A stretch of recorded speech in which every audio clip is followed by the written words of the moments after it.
especially after the recent troubles like the attacks and other incidents. However, the local law enforcement knew that this new group of strong, fit individuals would attract a lot of attention. They decided to create a way to introduce them to the town to manage the buzz. The Army Rangers were used to rough living conditions, so they found the accommodations at the house and barn quite acceptable, even if a few had to sleep on couches and air mattresses. They were all up early at 5:30. The smell of coffee filled the house, waking everyone except Janice. Carl came over at 6 o'clock to grab some coffee, and he started talking about how to keep April safe while she was still on the base. "You say you have people looking out for her, but that place is massive, and April moves around a lot between her room and therapy. Their enemies might find a way past the guards at the gate, so how will you keep her safe?" he asked. "Besides the Delta Cross men you met who stayed on base, there's Tiny, the orderly who pushed Jack into your room, and now he's helping with April's wheelchair. Captain Allen and Lieutenant Simmons oversee her care, and you've likely noticed that many of the staff in her area look like they come from military training.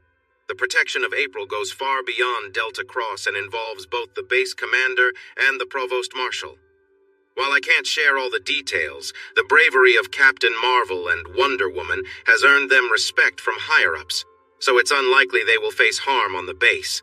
The danger comes when they leave the base." "Carl Clayton Armstrong, did you not promise to wake me as soon as the coffee was ready? And Captain Cross, didn't I ask the same question last night when you didn't answer? Do you really think Wonder Woman is too fragile to know, or too uninformed to understand the security measures? I may not be a ranger, but I've shown I'm neither naive nor weak." Being called out over morning coffee by a strong, confident woman dressed in work boots and jeans surprised the captain a bit, which entertained his team and the Armstrong brothers. He quickly apologized and explained that he planned to fill her in as soon as she joined them. Jack stepped in to save him from more questions from his sister. Wonder Woman, didn't you just hear the whole briefing the captain gave to Carl? That's not the issue. Just because I'm the only woman here doesn't mean I should be left out of important discussions. If I hadn't woken up and overheard, I'd still be in the dark. No, ma'am, I want you to know that I really meant to give a complete answer to your questions from last night. The men probably got all the information they needed, but I know you will want to know more, and I'm happy to help." She filled her cup with coffee, added some sugar, and turned to the group of men. With a raised eyebrow, she looked directly at Captain Cross. "I expect you to keep your word, Captain. Let's meet later today after we finish the morning and lunch plans." "What comes next?" For everyone except the Rangers, the next step was to gather in front of the large TV in the secure basement to watch the drone in action. Chi was flying the drone and showing Danny how to use the controls, while explaining to others how to analyze the landscape from above. You're used to looking from the ground, or maybe from a height like a hunting stand. Aerial views are different, so pay attention. Your choices from the video or photos could affect people's safety. Danny picked it up quickly, but the other officers and the Armstrongs had a harder time spotting potential hiding places in the terrain. Within an hour, Danny was flying the drone while Chi guided him to help improve his skills and the skills of the others who were struggling. No one had mentioned the Rangers since they started this exercise, but a strange shape along the edge of a shadow made Carl shout, "Wait!" and Chi laughed. "Circle back! I think I saw a boot in the shade of that big huisach bush." Danny turned the drone around, but they didn't see anything unusual. After a moment, he started to guide the drone back on its original northeast to southwest path, but Shai told him to stop. "Keep going. Lower it to 20 feet and then turn it around and fly across the area from east to west." Danny followed the instruction, and as the drone passed over the huisach, they spotted a man hiding beneath its branches. "Wow, how many have we missed?" Renee asked. "There are many out there, watching from the house to the river, so you've missed however many are involved. Don't worry too much, though they're really good at staying hidden. I've only seen 3, but I believe there are more." Danny lifted the drone back above the trees and started another search of the area by the river, but this time he changed the search pattern. After 20 minutes, they only spotted one more person until Chui had Danny lower the drone to the treetops, then rise back to 50 feet and wiggle the wings. At that signal, 6 men appeared from their hiding spots, waving their arms. "What the heck?" Elias exclaimed. "Those guys are like chameleons. One moment I saw nothing, then suddenly 6 men appeared. Chewie chuckled and told Danny to contact one of the men, then bring the drone back to the base and land it. Danny complied, but the landing could have been better. 15 minutes later, everyone was gathered in the common area, where the Rangers had some fun at the expense of their unaware teammates. However, Renee interrupted them, saying, "All right, everyone needs to change into casual clothes so we can go eat and introduce you to the townsfolk. This was our first try, and at least we spotted 2 of you." The Rangers laughed. Wash gave Renee a supportive pat and said, "That boot you finally noticed was my 5th try to get your attention. I think everyone else tried that many times, so don't get too confident just yet." "Oh, don't worry, I'm very modest," Jack responded. "I can see a coyote's ears wobble from 200 yards away, but I missed you guys completely. Carl was the one who finally saw the boot you had out in plain sight, or Danny would probably still be flying that drone until it ran out of battery." Abraham Cross chimed in with a mix of seriousness and encouragement. "You were not great, but you weren't the worst we've seen. I'm sure you'll spot city boys better than the last group we faced, so we need to prepare you for what lies ahead, whether it's here or in an urban setting. Now, Delta Company, let's change into regular clothes and blend in." They all piled into the Cow County law enforcement van and Jack's truck, heading to Treen's Cafe by the muddy river. Janice was still driving and Jack was in the front seat. He was recovering well, feeling a bit better each day. He was still sore and had some stiffness, but things were improving. The lunchtime crowd was busy, but they quickly got a table reserved for the sheriff. Their drink orders were made, and they started looking through the menus when an older man in a suit approached the sheriff. He nodded at the Armstrongs, Danny, and Elias, then turned to Renee. "Good afternoon, Sheriff Rodriguez. I see you have plenty of backup today. Is something happening?" The sheriff stood and spoke loudly for everyone to hear. "Good afternoon, Mr. Williams. To answer your question, it's a bit of both. These gentlemen are here to help us out. After the recent troubles in our county and growing worries about drug and human trafficking, Homeland Security and the Department of Defense provided us with some military vehicles and equipment. We've brought in this team, led by Captain Abraham Cross, who is down at the far end of the table. They are patiently teaching us how to use and care for the equipment, and Jack Armstrong is kindly allowing us to train at his ranch. Gentlemen, I'm happy to welcome you to our community. If you need any help, feel free to visit Cowtown State Bank on Main Street. I think I can speak for everyone when I say we appreciate how Sheriff Rodriguez has looked after our needs and found ways to help us. As a Gulf War veteran, I didn't think I would see this level of technology outside a conflict zone. But I understand things are different now, and I value your support for our law enforcement." Looking at the group, she smiled and said, "Carl, Janice, Jack, it's nice to see you all together again. It's been a while. You two seem to be getting better. How is April doing?" Janice replied, "Carl and I visited her yesterday, Terry. She still has a long road ahead, but she is strong inside. Even though she looks delicate, she can handle a lot. It may take some time, but I believe she'll be back on her feet soon." "Where is Carrie now? I heard she was in Colorado last time." "Carrie is still in Denver, Ken is still in Silicon Valley, Bobby is now in New York City, and Clara, Joe, and I are still waiting for grandkids. I don't understand why young people think they can't have children before they turn 30. While he sounded a bit frustrated, his smile was warm. Nonetheless, it worried Jack, Janice, Carl, and some of the Delta Cross team. Why were they nearing 30, or in the captain's case, 35, without starting their families? Jack felt a wave of sadness. Just before April left for Washington, they had agreed she would stop her birth control when she returned. Those lovely daughters who looked like their mother and those strong sons who would have his character and strength would never come to be. Jack's stomach twisted as he felt a heavy weight inside him. After they left, Elias went home to be with his wife before returning to work later that night.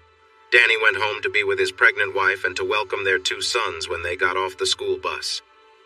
Renee rode back to the ranch with the others, but stepped aside when they arrived to call his wife of 10 years and assure her of his love. Though harmless, Terry Williams' questions about April and children had reminded everyone of how fragile life can be and of their hopes for the future.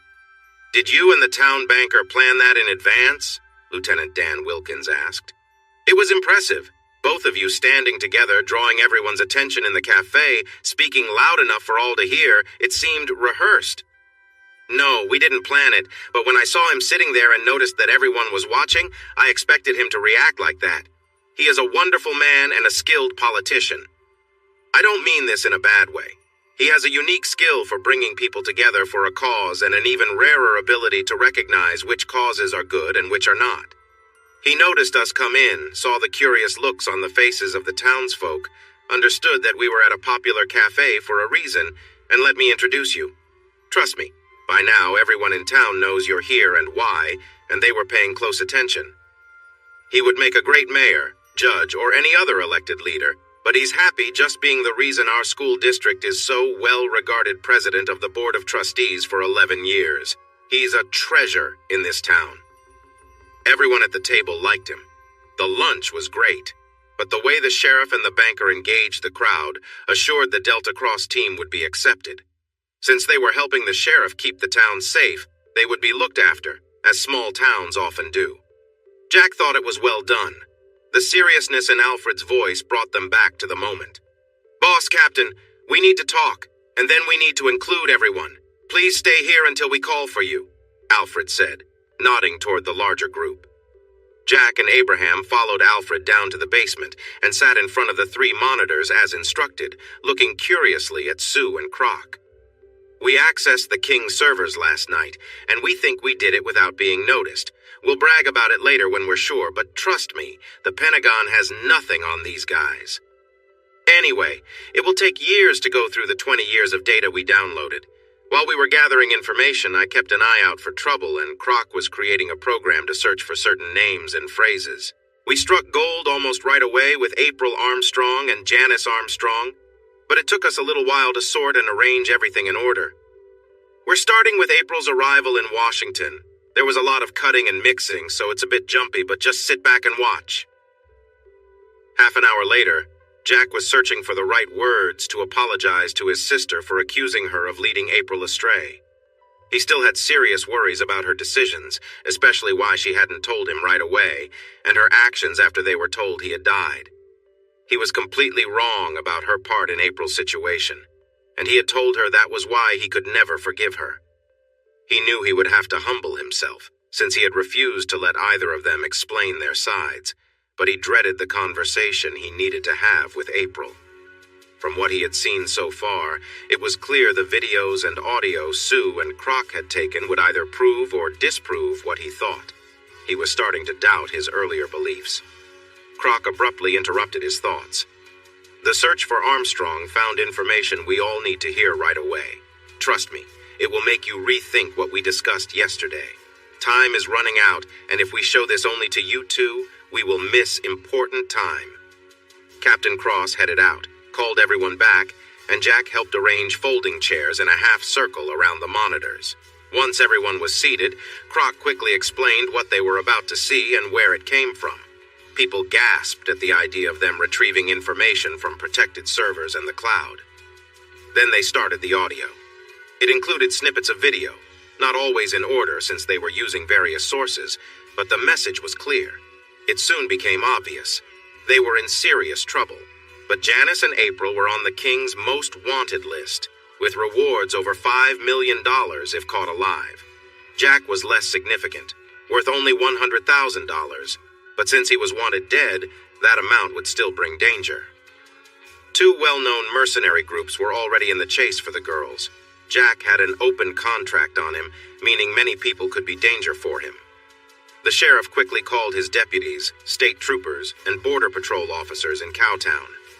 Captain Cross reached out to his teams in San Antonio, redirected another team in Houston, and contacted allies in Homeland Security and the Pentagon. They would need a lot of support, possibly even plans for safety later on. The pilots got secure satellite phones and returned to town to prepare the helicopters and drones. Carl, Janice, and Jack met in the conference room to discuss their situations, options, and April's situation. After an hour, Jack asked Alfred to join them, and they talked about the money they would need in the upcoming days and weeks. "The resources are still available, boss, but it's becoming harder to get in and out. Next time I go, I'll take Croc along for safety. We will get what we need and then destroy it, so you need to know how much money you want before we leave. The more you need, the longer we will be working.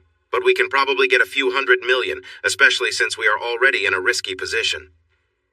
Let's bring the captain and sheriff in to see what they can tell us about costs, Jack replied. Captain Cross spoke first in response. I'm guessing our next steps depend a lot on how much help we get from the government. If they give us portable missile systems, we won't have to buy as many ourselves. We need to be ready for attacks from both the sky and the ground. The private military groups that got the contracts are very active in Africa and Ukraine, so they might have access to missiles and drones. The sheriff listened and then asked if having the numbers by noon tomorrow would be soon enough. He agreed with the captain that missiles could be involved and said it would definitely take until then to get responses from potential allies. Then he began to seem more worried. Soon, we'll need to reveal the bounties and identify who is behind them if we want the support we need. As influential as Daniel King is, and with the powerful men he controls, everything could fall apart if we do this. Captain Cross suggested, Let me handle that tonight, Sheriff. I have a friend who might be able to help us figure it out. But if we involve him, we'll need to share whatever he wants to know. He could betray us, but that wouldn't be like him. Still, we have to decide whether to act alone against a very dangerous organization, or to ask for help and pay the price for it. Do whatever you find necessary, Abraham, Jack replied. The Armstrongs are already in serious trouble. Jack left the conference room to find Janice, who was entertaining the troops, including Cousin Carl. He paused in the dark hallway to listen as she shared funny stories with the remaining Rangers. One of them seemed impressed with her lively spirit. He hated to interrupt, but they were pressed for time. Hey everyone, it sounds like you're having a great time, but I need to talk to Janice and Carl. The captain wants to speak with all of you too. He and the sheriff are in the big conference room on the right. Alfred, Charlie, can you gather some details from around the time April and Janice learned I was gone? We also need to discuss their journal, how to keep it safe, and how to make it a topic of conversation worldwide if something happens to them. Turning to his sister and cousin, he said, Let's head into the small conference room. We need to go over some of the journal and then discuss it. Before we start, Carl, he said as Janice connected one of the USB drives, I need you to be open-minded. I can't be sure what we'll find in there, but you might hear things that surprise you, and you may have things to share too. Janice, let's begin with your meeting with April in Washington.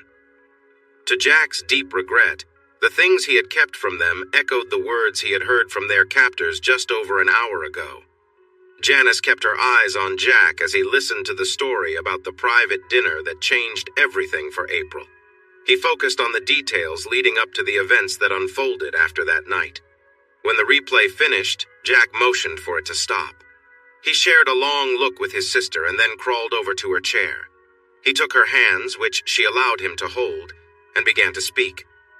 I know I don't deserve your help, sister, and I will understand if you can't provide it. I was foolish to think you would set my wife and your best friend up for something so terrible, and I regret every word I said about that.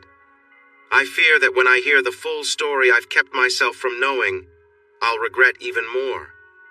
I judged you harshly and said I would never forgive you for something you didn't do, something I should have known you would never do. I'm not asking for forgiveness that I don't deserve, but I acknowledge I was completely wrong about that. I promise to listen to your side of the story with an open heart, and I hope April will too.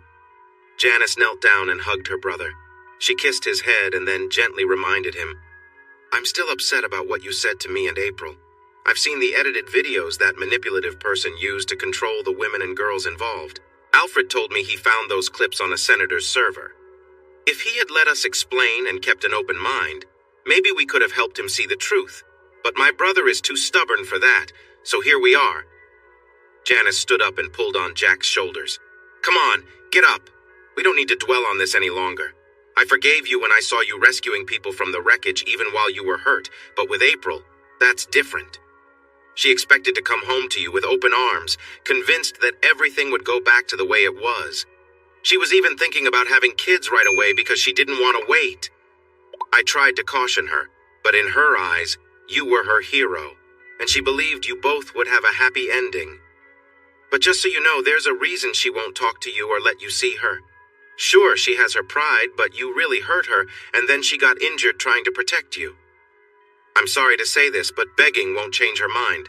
Honestly, I'm not sure anything will. In just 2 days, you went from being her knight in shining armor to someone she sees as a villain. You and your closed mind and bad temper ruined a brave and wonderful woman. Every hour of their lives felt tense as they got ready for whatever plans the two contractors, now known to be private military and security groups connected to Russia, had in store. They worked long shifts since 8 to 12 hours weren't enough, and the sheriff's office had other duties too. Rangers, airborne, SEALs, and other special operators were called in, getting paid with funds taken from Daniel King and his accomplice, who were urgently looking for a large sum of money that had gone missing from overseas accounts. Captain Cross and his team, working with local, state, and federal authorities, put together an unusual teamwork response to the threats posed by these groups. The reason behind this was that foreign mercenaries, now labeled as terrorists by federal officials, were seen as a serious threat to American citizens living in Cow County, Texas, and nearby areas. Jack and Janice helped when needed, but let the experts handle the planning. They focused on making sure April had the medical and emotional support she needed and getting her back to the ranch. They had permission for the best plastic surgeon at BAMC to treat her visible but serious injuries on her face, neck, arms, and shoulders, and Dr. Scott managed to finish his work in one session. April was wrapped in bandages but felt more comfortable and confident as she healed. Ideally, she would have stayed at BAMC longer, but because of the threat, she needed strong protection, and being with Janice and Jack was better than trying to keep her safe elsewhere. She wouldn't have returned to the ranch without Janice's clever plan and help from BAMC staff who ignored the unusual circumstances. A late-night visit from her best friend led to an unexpected trip to the ambulance entry due to cleaning crews, a drink of water from a bottle Janice had, and the sudden arrival of paramedics who took her from Janice's arms and placed her in an ambulance. Janice joined them, and they left the hospital. No one had ever traveled the way they did from BAMC to Cowtown, but April woke up in her bed at the ranch. This caused a lot of confusion and frustration, leading to an upset outburst when Janice came in to calm her and explain what had happened. Carl came down too, but he just stood there looking concerned until her frustration passed, and he joined Janice in reassuring her. "Look at me. Do I seem ready to leave the hospital? Who will care for my injuries? Who will help with my physical and occupational therapy? Take me back right now or I'll call the police. I'm not ready to see anyone like this." Janice replied calmly, "We have a nurse coming here for 2 hours each day to care for you. You'll also have the best therapists in Texas to help you recover. Dr. Alexander will check on you twice a week, and you can choose how many visitors you want each day. Jack arranged all of this because he wants you to feel safe and comfortable while you heal." It was hard for her to show her displeasure with her face covered in bandages, but they could see her frustration. If Jack cares about me so much, why hasn't he visited me for weeks, or even this morning when he was at home? "Because you wouldn't let me near you or talk to me for the last few weeks," he said, standing in the doorway as if he had been waiting. "I did come to check on you this morning, but I thought it might upset you to see me, and I want to help you heal, not make things harder for you." Her lip trembled, and her green eyes sparkled with anger. Jack waited for her to respond. "I don't believe anything you're saying. I didn't believe what you wrote either, but I do remember every word you said when I returned. You can't stand me, and I feel the same way. April, I've learned a lot since that day. I regret everything I said back then. If being angry with me helps you cope each day, I accept that you have every right to feel that way." "Oh, I'm not just angry, Jackson Earl Armstrong, I'm furious. Out of everyone I despise, you are at the very top. You left me and then turned against me. I felt horrible about what happened to me and what I did to protect you, hoping I could come back to you one day. But when I got here, I realized how hurtful you think I am. You're right, and I promise I won't bother you after this. But you need to know that there is a big reward for you and Janice. They don't know about the book you two wrote. When King finds out, he will make it even more valuable. The ranch is as safe as it can be, but the base security makes it hard to keep you safe there. I'll give you space, and everyone else will too unless you want them around. You'll get the care you need, and Janice and Carl are here to support you. Besides me, it's a perfect setup." She opened her mouth to respond, but he interrupted her. "Sorry to interrupt, but yelling can make your face hurt more, and we don't want that pretty face to have scars. So why don't you come down and eat? If not, Janice will bring your coffee and breakfast back here. Thanks for listening to me, and I hope you feel better soon." He turned and walked away. April then looked at Janice, ready to protest, but Janice said, "He's right. Your face is starting to bleed. Let me help you meet Nurse Rawlins, and she can take care of your wounds. After that, would you like to eat in the kitchen or here?" Days were getting longer, but time felt like it was moving quickly when there was so much to do. They needed every moment to finish preparations before the expected trouble, but the mix of urgency and worry made the long summer days seem endless. By the summer solstice, their defense plans were in place and stretched well beyond the ranch's boundaries. The city and county had worked on improving a runway for private jets belonging to wealthy owners and famous visitors. It was 8,000 feet long and 100 feet wide, making it suitable for all types of aircraft, including the A-10 Thunderbolt, also known as the Warthog. They set up tarps and netting at an unused dirt runway at the airport, with hardtop extending from the largest tarps to the concrete runway. It was more than a mile from the main road and surrounded by bushes, so it was hidden from sight. Anyone from nearby ranches who noticed them was told it was all part of the state and federal efforts to stop drug smuggling and human trafficking. That explanation was used to account for various unusual activities in Cow County and nearby areas.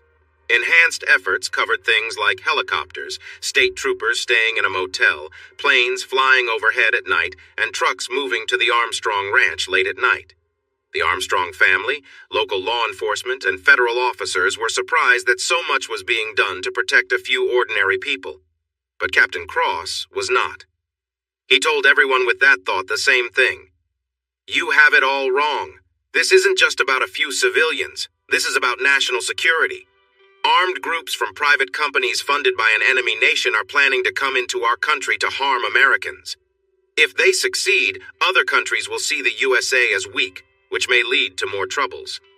This," he said, pointing to the large area of the ranch filled with security systems, "is where the Department of State, the Department of Defense, and the executive branch are making a strong statement. If any groups come onto American land and attack us, we will do everything we can to stop them and hold those responsible accountable." The Armstrongs, however, had their own ideas about dealing with the King of K Street and his allies. They would prefer to take matters into their own hands. Jack especially doubted that Daniel King would ever face justice. He knew too much about what had happened in the past to be caught. If it looked like he might be arrested, he would likely find a way to escape, even if it cost a lot of money. As days went by, life settled into a routine. Jack and Carl managed the ranch and its operations, while April and Janice worked on their video diaries whenever April was not in therapy. Delta Cross kept improving the security systems. People in Cowtown noticed the increase in law enforcement and military presence and realized that something was happening at the Armstrong Ranch. They worried for Janice, April, and Jack.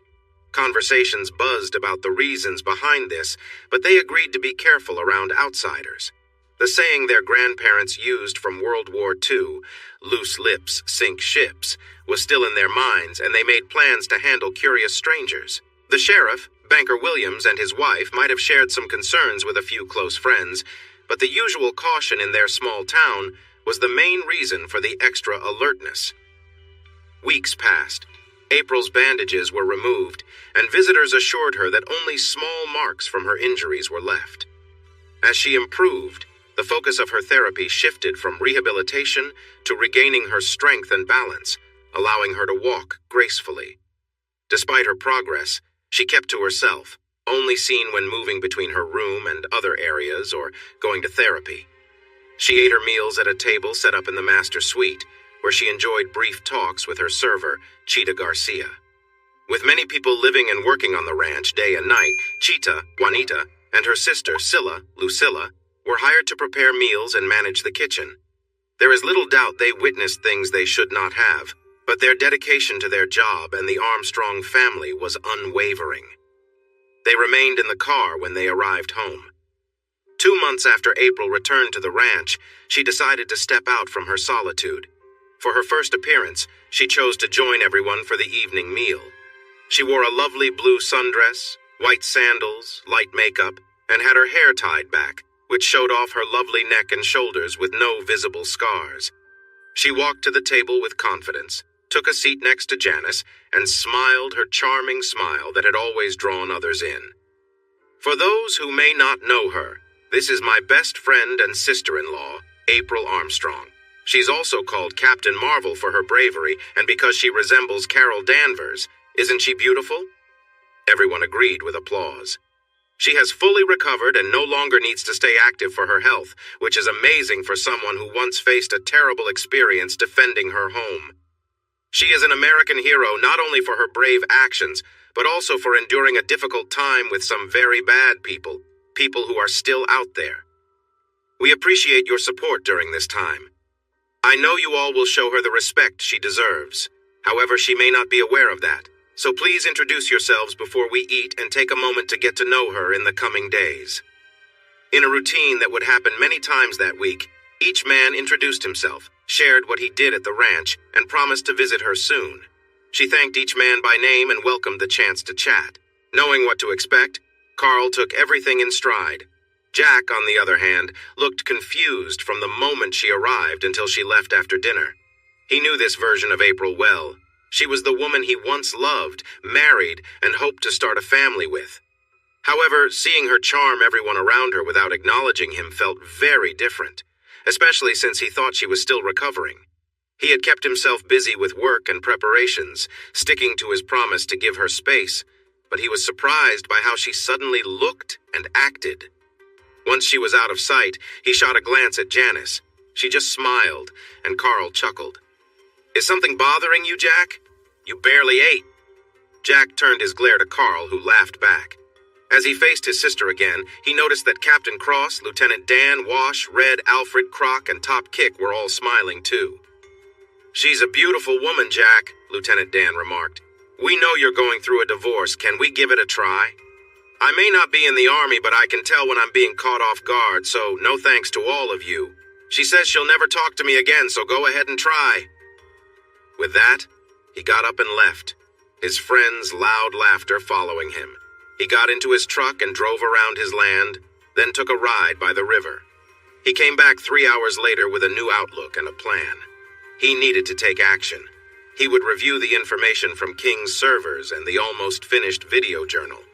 While Janice and April recalled various details that Renee said could help in taking action against those responsible, they organized their thoughts and added them to the end of the journal.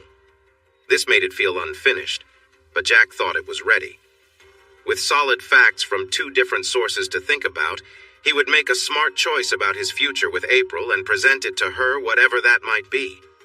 Then she could choose her own path, whether with him or someone else. Either way, he knew this situation had to change. He could stay in the same house with her but respect her desire for space. The April who had everyone's attention at the table? That wouldn't work anymore. It was time to make a decision. Sue and the Croc were in the basement, living off soft drinks, candy, and the occasional meal they had to attend. They stayed in close contact with Mule, who had been quietly asked to help them by someone high up in the military. Her connections were making their work easier. Their focus was on 2 things: what was happening with Daniel King, and how soldiers were being moved into the U.S. through airports and shipping centers worldwide. This last task needed support from the State Department, which had been put on a higher alert. That was useful, but even being classified as top secret couldn't stop some information from leaking out among the many people at the State Department and Terrorist Screening Center. So far, no one had shared the latest information with King or the PMC, but they knew it would reach them eventually. Sue, Croc, and Mule quickly informed their supervisors if they caught anyone in their nets. Still, they felt certain that some news about their efforts was slipping through unnoticed.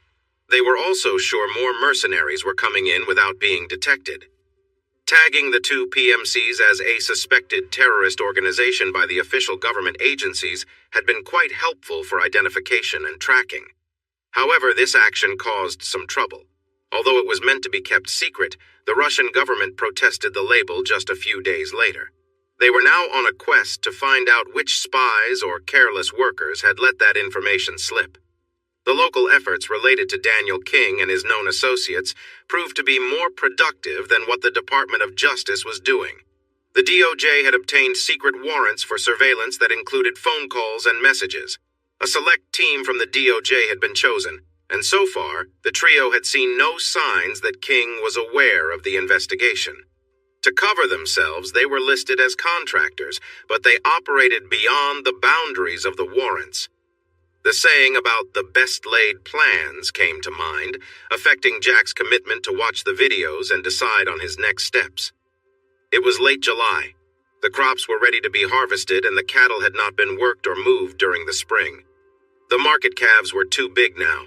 They needed to grease the windmill, fix 2 fences, and refill the pesticides in the dust bags to keep flies away from the cattle. When the irrigation system broke in the summer heat, they spent 2 days fixing that. Nothing unusual happened, just the usual summer work on the ranch, but it kept Jack and Carl busy most days, which wasn't all bad. The work gave Jack a good reason to skip meals with April and her guests, which were starting to wear on him. She came to the table every day dressed for a party and enjoyed the attention of the more than 20 men who sat with her over 2 meal shifts. Though she ate very little, she tried to stand out, almost like she was in a contest for attention. Jack grew tired of the situation quickly. He decided to have breakfast early. He told the Garcia girls he would come by to pick up his lunch during a break from his work on the ranch. He also asked them to leave his dinner in the microwave if he wasn't back when they left.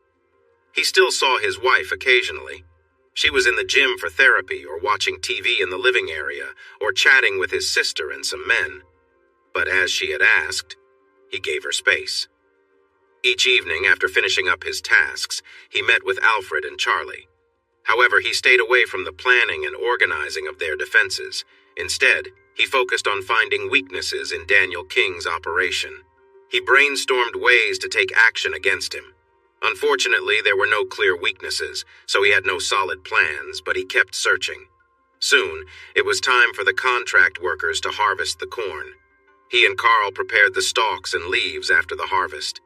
Once they finished, they cut and baled the watered and fertilized grass into round bales, loaded them onto trucks using the front loader on the tractor, and placed them in the fenced hay area. The weather forecast suggested a hot spell over Texas, with temperatures reaching 108 to 112 degrees, feeling even hotter. This was typical for South Texas, but such heat wore down everyone working outside. Even Captain Cross was feeling irritable. Eventually, the heat moved to Arizona, leaving Texas with slightly cooler temperatures, just under 100 degrees. A breeze from the Gulf made it feel nicer outside and lifted everyone's spirits. Cowboys were ready for the late roundup. They looked forward to the traditional celebration after handling the calves and taking care of the cattle. Carl had picked out a steer, which he was feeding separately. This steer would be a special dish for the cowboys and their guests, including family and friends. Jack hadn't seen much of his sister or wife because he was away from home all day. When he did see them, they always looked nice and put together. He wondered where they got their clothes since he had donated April's outfits, and Janice had only a few items left in the guest room. Then he noticed boxes from various clothing stores in the recycling bin, which surprised him. Maybe it was time to check his credit cards and bank accounts when he found a moment and some energy. But even if he looked at everything, what was the point of arguing? They were staying in his home as his guests, and he had given April everything, so he felt responsible for her.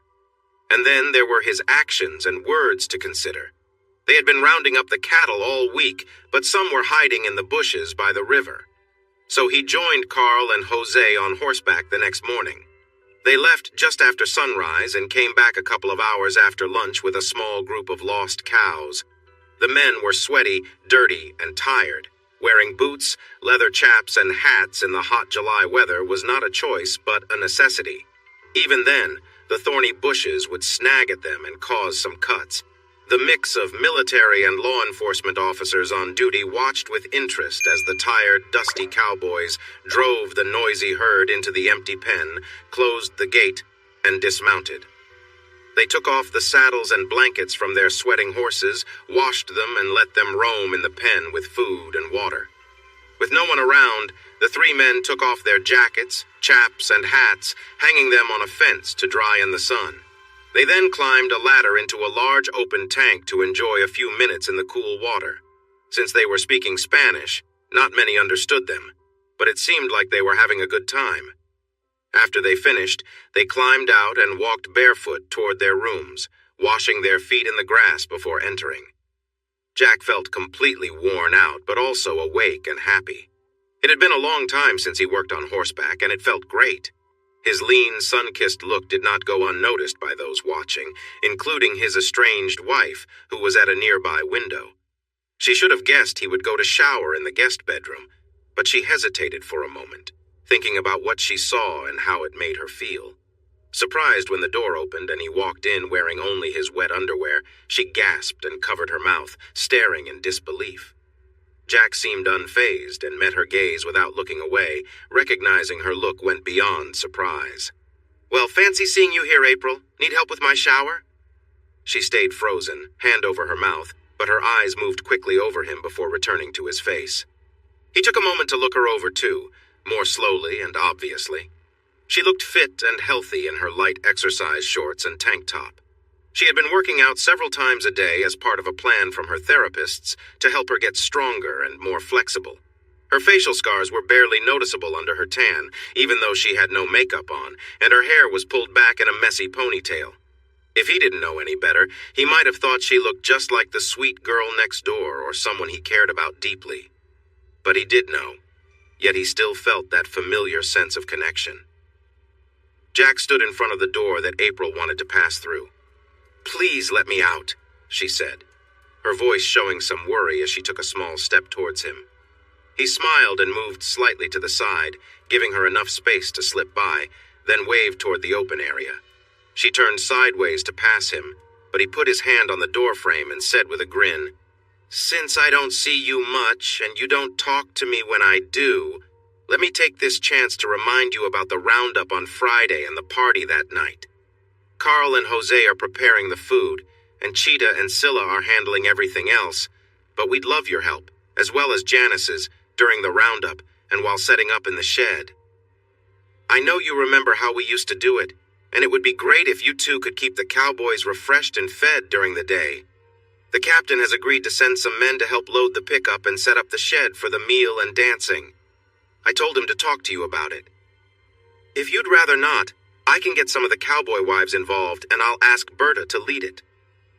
Avoiding his gaze and showing some irritation, she replied, "Janice and I were confused about what we should do, or if we were still welcomed. Since you're asking, we would like to help again. However, we will need a lot of assistance tomorrow to prepare and organize the shed. When will you clear out the tractors? The shed will be empty by breakfast. You know where the ice coolers are, and Bud Allen will bring ice before dawn on Friday. We have cases of water and Gatorade ready by the coolers, and Abraham will have men load everything when you're ready to go to the pastures. The west pasture is finished, so we'll begin with the northern section and move east. The bulls in the southwest corner will be last, but we only need a few men for that, so most of us will focus on the pens. Since it's later in the year, we'll follow the fall vaccination plan. We'll be checking, tagging, branding, and treating the calves, then sorting them. You know how the fall routine goes, so just keep an eye on everyone. It would be very hot by then, and they didn't want anyone getting sick, so they needed to keep everyone hydrated from morning until night. But you already know this. Is there anything else you want me to organize? She asked.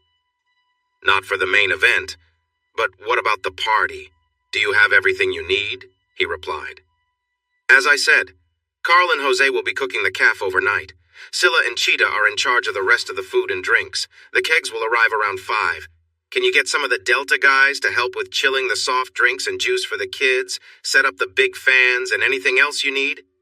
You've got them wrapped around your finger, so that should be easy.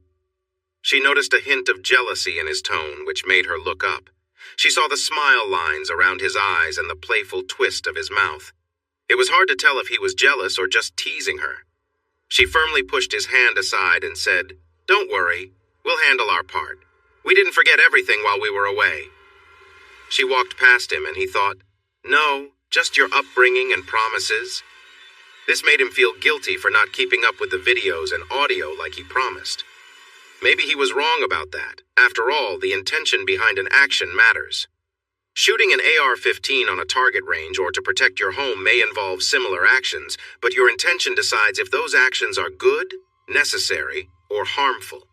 He needed to consider this, but he had important tasks first. Sorting out his thoughts would have to wait a few more days. Thursday morning was spent feeding cattle, closing gates to keep the groups in their pastures, and organizing supplies for the events on Friday. After a sandwich lunch, Carl worked on the parking area while using the utility tractor to rake and clear-cut grass and thorns. This area would soon be filled with vehicles and trailers, and they didn't want any flat tires.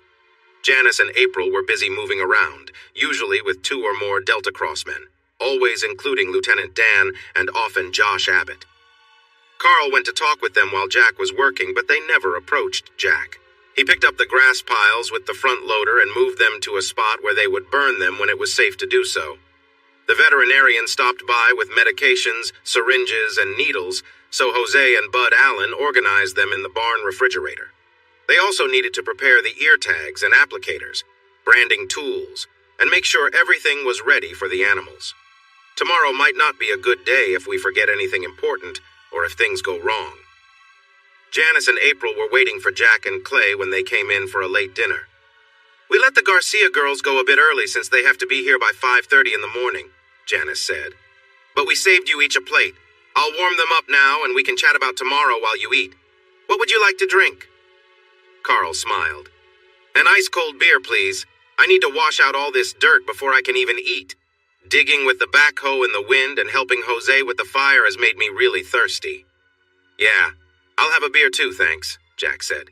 They quickly finished their beers and received another round as the microwave beeped. Red sand covered their faces from where their straw hats had sat all day.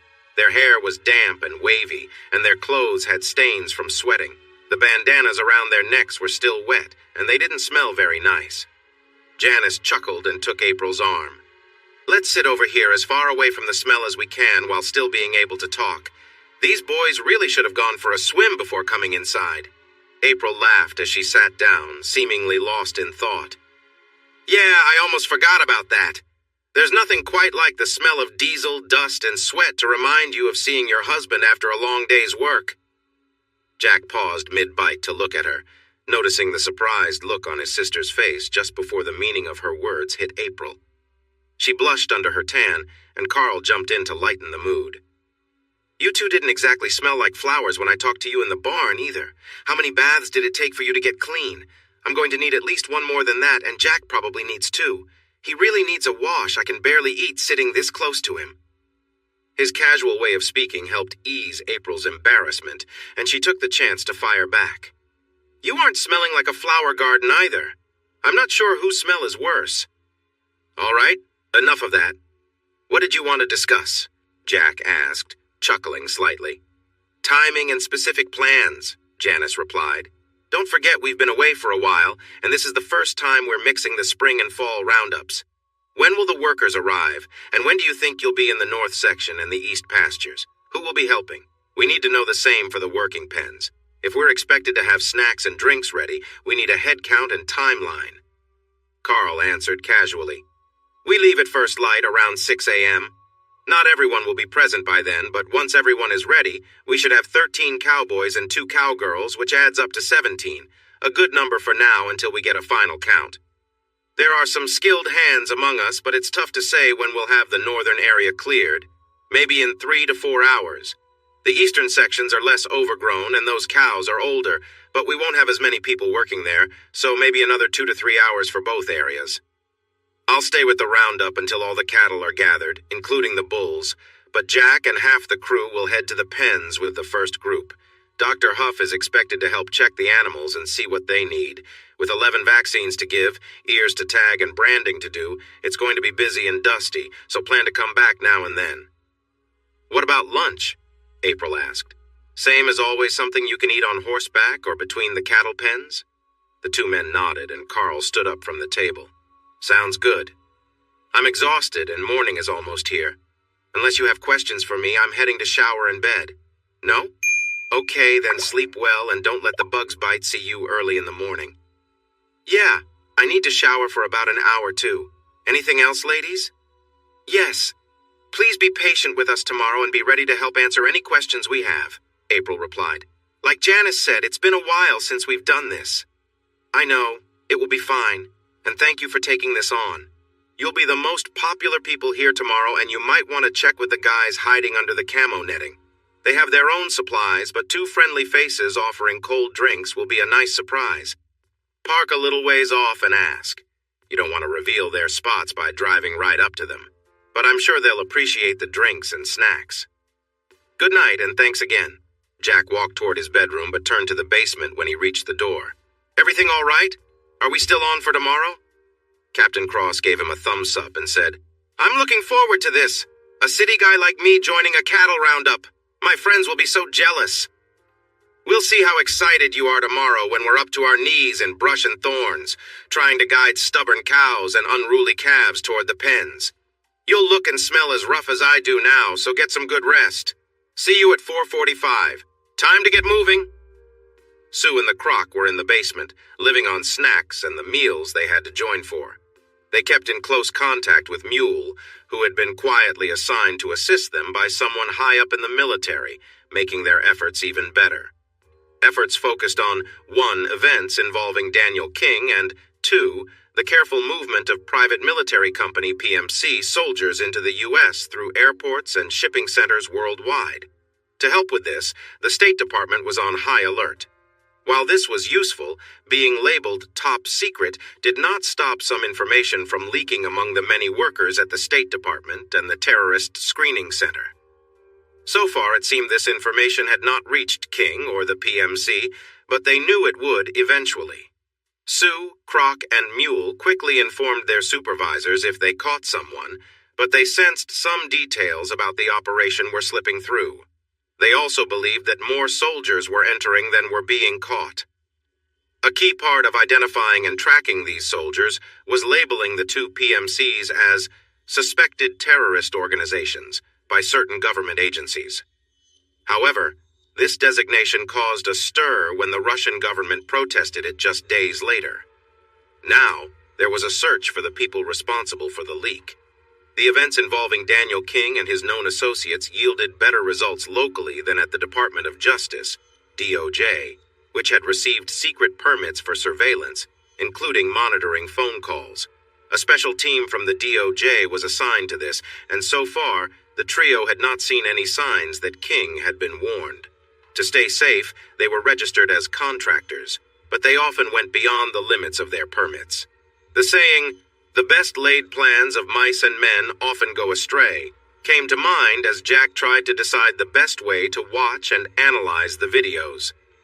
In late July, the crops were ripe and needed harvesting. The cattle had not been worked or moved in the spring, and the young calves had grown too much. A windmill needed oiling, 2 fences needed fixing, and the cattle required new pesticides to fend off the flies. When the irrigation system broke in the summer heat, they spent 2 days fixing it.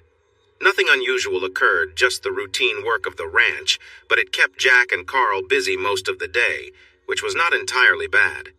The work allowed Jack to avoid meals at the table with April and her admirers, which had begun to wear on him. She dressed for dinner every day and enjoyed the attention from the more than 20 men who came to eat over 2 shifts, for both of which she was seated. She didn't eat much, but she made sure everyone noticed her like she was trying to be popular. Jack quickly became tired of all that, so he had breakfast early. He told the Garcia girls he would come by to grab his lunch when he had a break from working on the ranch. He asked them to put his dinner in the microwave if he wasn't back by the time they left. He still saw his estranged wife occasionally. She would be exercising in the gym, watching TV in the common area, or talking with his sister or groups of men, but he respected her wish to be left alone. Every evening after cleaning up, he met with Alfred and Charlie. However, he stayed out of the planning for the defensive efforts. Instead, his sharp mind focused on finding weaknesses in Daniel King's operations to devise plans to confront the situation. He didn't see any clear weaknesses, so he continued brainstorming. Then came the time for the contractors to harvest the corn, and he and Carl gathered up the stalks and leaves. Once they finished that, they cut and baled the fertilized grass into round bales, loaded them onto trucks with the tractor, and stored them in a fenced area. The weather reports warned about extreme heat over Texas, with temperatures reaching 108,112 degrees, and feels like temperatures hitting 115,120. This wasn't unusual for South Texas, but the heat was tiring, and everyone working outside felt the pressure. Even Captain Cross was feeling the strain. Eventually, the heat moved to Arizona, leaving Texas with temperatures just below 100 degrees. The breeze from the Gulf made it more comfortable outside, and everyone's mood improved. The cowboys lined up for the late roundup were promised a traditional celebration after they tagged the calves and took care of the cattle. Carl had set aside an 800-pound steer to be fed in a separate pen. This steer would be the special meal for the cowboys, local law enforcement, family, and friends. Jack hadn't seen much of his sister or wife during the day since he was out of the house, but when he did catch glimpses of them, they always looked well-dressed and put together. He wondered where their clothes came from since he had given April's away, and Janice only had a few items in the guest room. Then he noticed boxes from online stores in the recycling bin. Maybe it was time to check his credit card statements and bank accounts when he had the opportunity. But even if he found out the details, he thought about whether it was worth arguing. They were staying at his home as guests, and since he had donated all of April's things, he felt he owed it to her. And then there were his actions and words to consider. They had spent the week gathering cattle into pens, but some were still hiding in the bushes near the river. So the next morning, he joined Carl and Jose on horseback. They left just after sunrise and returned a few hours after lunch with the noisy strays. The men were sweaty and dirty. Wearing boots, leather chaps, and hats in late July was not a choice but a necessity. Even then, the thorny bushes sometimes scratched them, leaving marks. The mixed group of military and law enforcement officers watched as the tired men herded the shouting cattle into the empty pen, closed the gate, and got off their horses. They removed the sweaty saddles, hung them on a rail to dry, washed their horses, and let them roam in a pen with plenty of food and water. Acting as if no one was watching, the three men took off their jackets, chaps, and hats, draped them over a fence to dry, and climbed up a ladder into a storage tank to enjoy a few moments in the cool water. They chatted happily in Spanish, which not many understood. A few minutes later, they climbed out and walked barefoot toward their quarters, washing their feet in the grass before heading inside. Jack felt exhausted yet delighted. It had been a long time since he had worked on a horse, and he loved it. He was lean and tanned from weeks of outdoor work, which didn't go unnoticed by those watching, including his estranged wife, who peeked in from a window. She knew he would head to the bathroom in the guest room he was using. However, she hesitated for a moment, thinking about what she saw and how it made her feel. When the door opened and he walked in wearing just his wet underwear, she gasped, covered her mouth, and stared. Jack seemed unfazed. He looked back at her without blinking, noticing a look in her eyes that was more than just surprise. "Fancy seeing you here, April. Are you here to help with my shower?" She stood frozen, hand over her mouth, her eyes quickly scanning him before locking back onto his. Since she was looking at him, he took the moment to observe her as well, but he did so slowly. She looked healthy, fit, and sun-kissed in her light white workout shorts and tank top. She had been exercising several times a day as part of the plan her therapists created to help her get stronger, more flexible, and move with grace. The scars on her face were hard to see under the tan, even with no makeup, and her hair was pulled back into a messy ponytail. If he didn't know better, he would think she looked like a pretty girl next door. He did know better, but he still felt that familiar sense of recognition. Jack stood in the doorway that April urgently needed to pass through. "Please let me out," she said, her voice almost panicked, as she took a careful step toward him. He smiled and moved aside, giving her just enough space to get by, then pointed to the open path. April turned to squeeze past him, but he placed a hand on the door frame, grinning as he said, "Since I rarely see you and you don't talk to me when I do, let me take this chance to remind you about Friday's gathering and the celebration that night. Carl and Jose will be cooking, while Cheetah and Scylla are in charge of the food. We could really use your help, and Janice's during the gathering and in setting up the shed.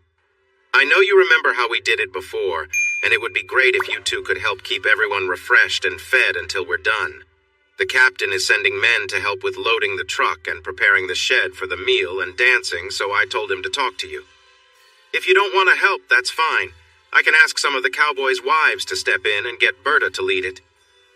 She still kept her eyes away from him and replied, slightly annoyed, "Janice and I weren't sure about what we were supposed to do, or if we were even wanted. But since you're asking, we would like to help like we used to. We will need quite a bit of support tomorrow to get everything ready. When will you clear out the tractors?" "The shed will be clear by breakfast. You know where the ice coolers are, and Bud Allen is bringing ice before dawn on Friday. There are cases of water and sports drinks stacked by the coolers, and Abraham will have men load everything when you're ready to head to the fields. The western pasture is finished, so we'll start working on the north section next. The bulls in the southwest corner will be last, needing only a few men since most of us will be working in the pens. Since it's late in the year, we're going with the fall vaccinations. We'll be checking, tagging, branding, and treating the calves, then sorting them. You know the fall routine well, so just keep an eye on the guys. It will be very hot by then, and we don't want people getting sick, so they should drink plenty of water throughout the day." "But you already know that. Is there anything else you need me to do or prepare?" "Not for the roundup, but what about the party? Do you have all the supplies?" she replied.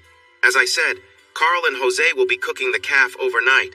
Scylla and Cheetah are in charge of the rest of the food and drinks. The kegs will arrive around 5. Get some of the Delta guys to help you chill the soft drinks and juice for the kids.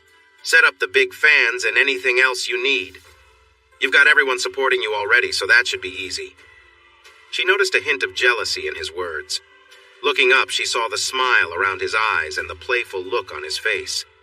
It was hard to tell if he was jealous or just having fun with her. She straightened her mouth, pushed his hand away, and said, "Don't worry, we'll handle our part. We didn't forget everything while we were back east." She walked past him, and he thought, "No, just your upbringing and promises." That thought made him feel guilty for not watching the videos and listening to the audio as he had promised. Maybe he was overthinking it. Intent mattered. Hitting a target at a shooting range, defending your home from an attacker, or firing into a crowd all involved similar actions. It was your intent that determined if those actions were right, necessary, or something more serious. He needed to know, but the roundup came first. Figuring all of this out would have to wait a few more days. Thursday morning was spent feeding cattle, closing gates to keep each group in the right area, and organizing supplies for the events on Friday. After a sandwich lunch, Carl worked on the parking area, clearing cut grass and thorns with the utility tractor. This area would soon be filled with trucks and horse trailers, and no one wanted flat tires. They saw Janice and April busy around the place, often accompanied by 2 or more Delta Cross men, including Lieutenant Dan and sometimes Josh Abbott. Carl went to chat with them while Jack continued raking, but they never approached Jack. He used the front loader to gather piles of debris and moved them to the brush pit, where they would be burned when it was safe.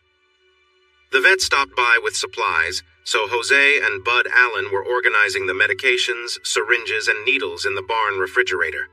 They also had to prepare the ear tags, branding irons, oil, mops, and check the squeeze chutes. Tomorrow was not a day for mistakes or forgetting things. Janice and April were waiting for Jack and Clay when they came in for a late dinner. "We let the Garcia girls leave early since they need to be here by 5:30 in the morning," Janice said. "But we saved you each a plate. I'll warm them up now and we can talk about tomorrow while you eat. What do you want to drink?" Carl smiled and said, "An ice-cold beer, please. I've got quite a bit of dirt to wash down before I can eat. Digging with the backhoe and helping Jose with the fire has left me really thirsty." "Yeah, beer is good for me too, thanks," Jack added.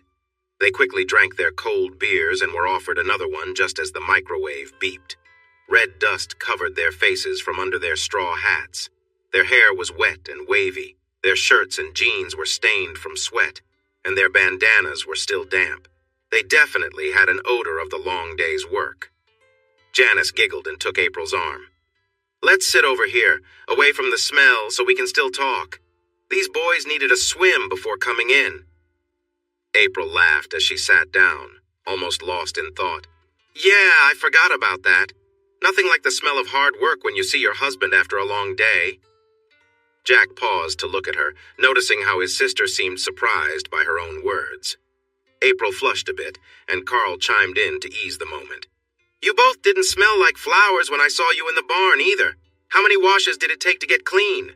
Because I think I'll need one more than that, and Jack will need two. He really smells a lot. I can hardly eat sitting this close. His light-hearted tone helped April recover, and she teased back. You don't smell like flowers either. Who knows whose smell is worse? All right, enough of the joking. What did you want to discuss with us? Jack interrupted, chuckling a bit.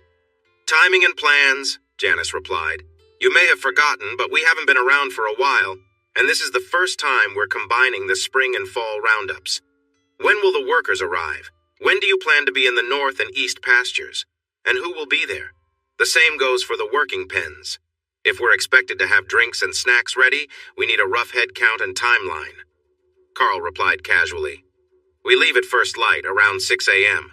Not everyone will be here by then, but when they are all ready, we should have 13 cowboys and 2 ranch hands, so 17 is a good number until we count everyone. There are some skilled riders among us, but we don't know exactly when we'll clear the north area, maybe 3 to 4 hours. The sections on the east are clearer, but they have older cows. There won't be as many people to help, so maybe another 2 to 3 hours to finish both. I'll stay with the roundup until all the cattle are gathered, but Jack and half the crew will head to the pens with the first group. Dr. Huff should be here to help check the animals and tell us what needs to be done. With 11 vaccines to give, ears to tag, and branding to do, it's going to be a busy, dusty day, so expect to take turns checking back. What about lunch? April asked. Same as always, whatever you can eat while on horseback or between pens? The 2 men nodded, and Carl moved back from the table. Sounds good. I'm exhausted, and dawn is almost here. Unless you have any questions for me, I'm heading to shower and bed. No? Well, sleep well and see you early in the morning. Yeah, I need to shower for a bit too. Anything else, ladies? Yes. Please be patient with us tomorrow and be available to answer any questions we might have, April replied. Like Janice said, it's been a while since we did this. I know, it will be fine, and thanks for stepping up. You'll be the most popular people on the ranch tomorrow. You might want to check with the guys under the camo netting. I know they have their own supplies, but a couple of friendly faces offering cold drinks are always appreciated. Stay a little away and ask them. You don't want to give their spots away, but I bet they'll enjoy the drinks and snacks. Good night, and thanks again. Jack headed toward his bedroom, but turned to the basement when he got to the door. Everything okay? Are we still on for tomorrow? Captain Cross gave him a thumbs up and said, I'm excited. A city boy like me taking part in a cattle roundup. My friends will be so jealous. We'll see how excited you are tomorrow when we're deep in bushes, trying to move stubborn cows and wild calves toward the pens. You'll look and smell just like I do right now, so get a good night's rest. See you at 4:45. Sue and the Croc were in the basement surviving on soda, candy, and occasional meals. They were in close contact with Mule, who had been quietly sent to assist them from someone important in the military, and her help was making things easier. Efforts focused on 2 main areas. Things happening around Daniel King and the organized movement of private military contractors into the U.S. through airports and shipping centers worldwide. This movement required help from the State Department, which was on high alert. While this was useful, even top-secret information sometimes leaked from the many people at the State Department and the Terrorist Screening Center. So far, this information had not reached King or the private military contractors, but they knew it likely would soon. Sue, Croc, and Mule quickly informed their supervisors if they caught someone suspicious, but they were certain that some details were slipping through. They were also sure more contractors were entering the country unnoticed. A significant help in identifying and tracking these contractors was that 2 groups had been labeled as suspected terrorist organizations by the relevant government agencies. However, this decision also clarified that even secret actions could leak out, as the Russian government raised concerns about the label just days later. They began searching for the individuals responsible for the leak. The other effort, which involved events related to Daniel King and his known associates, had more success locally than at the Department of Justice, DOJ.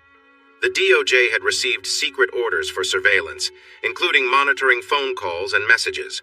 A small team was assigned to this task, and so far it seemed that King had not been given any warnings.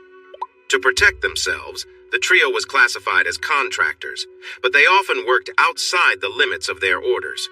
The saying, "the best laid plans of mice and men often go astray," applied to Jack as he planned to watch and analyze videos to decide his next steps. It was late July, and it was time to harvest crops and take care of the cattle, which hadn't been managed or moved to new pastures in the spring, making them too large for the market. A windmill needed greasing, 2 fences required repairs, and they needed to replace the pesticides in the dust bags and back rubbers to keep the flies away from the cattle. When the irrigation system broke in the summer heat, they spent 2 days fixing it. Nothing particularly exciting happened. It was just routine ranch work. However, it kept Jack and Carl busy most days, which was helpful. The work allowed Jack to avoid meals at the table with April and her admirers, which had become tiresome for him. She always dressed elegantly, as if for a special occasion, and enjoyed the attention of the many men who joined them for dinner.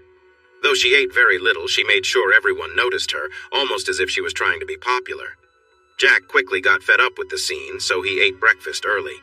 He told the Garcia girls he would come by for his lunch during a break from work and asked them to leave his dinner in the microwave if he wasn't back by the time they left.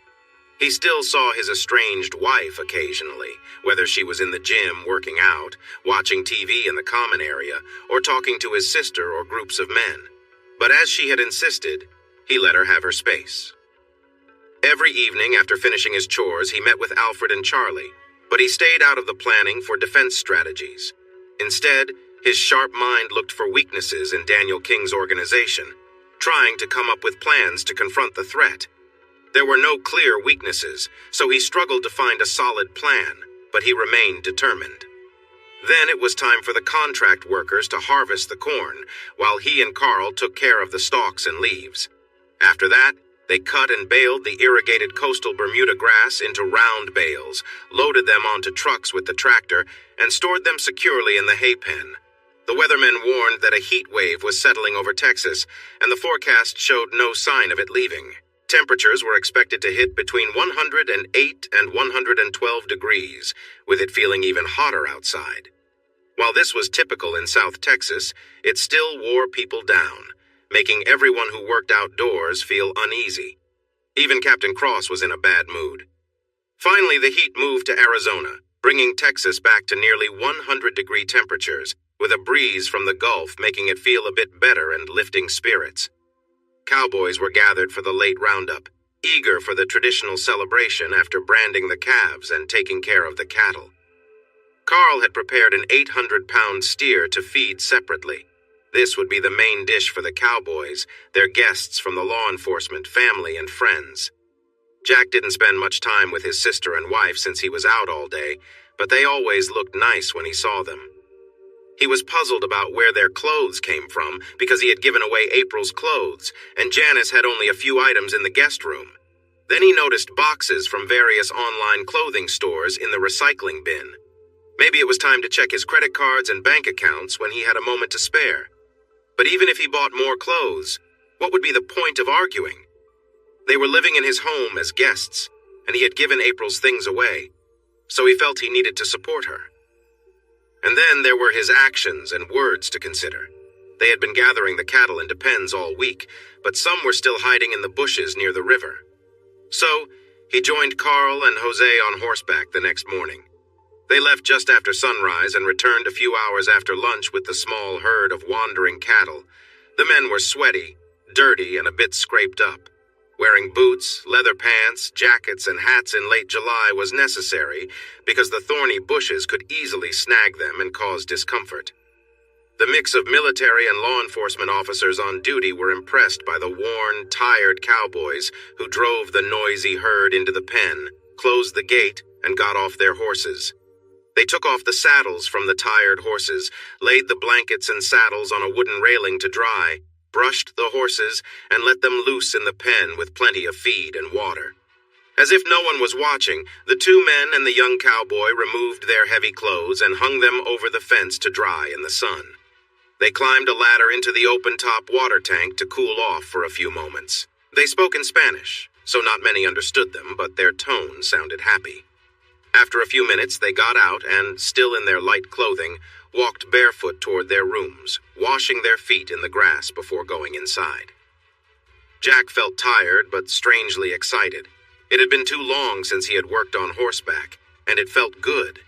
He was lean and sun-kissed from working outside, and this did not go unnoticed by those around him, including his estranged wife, who watched from a window.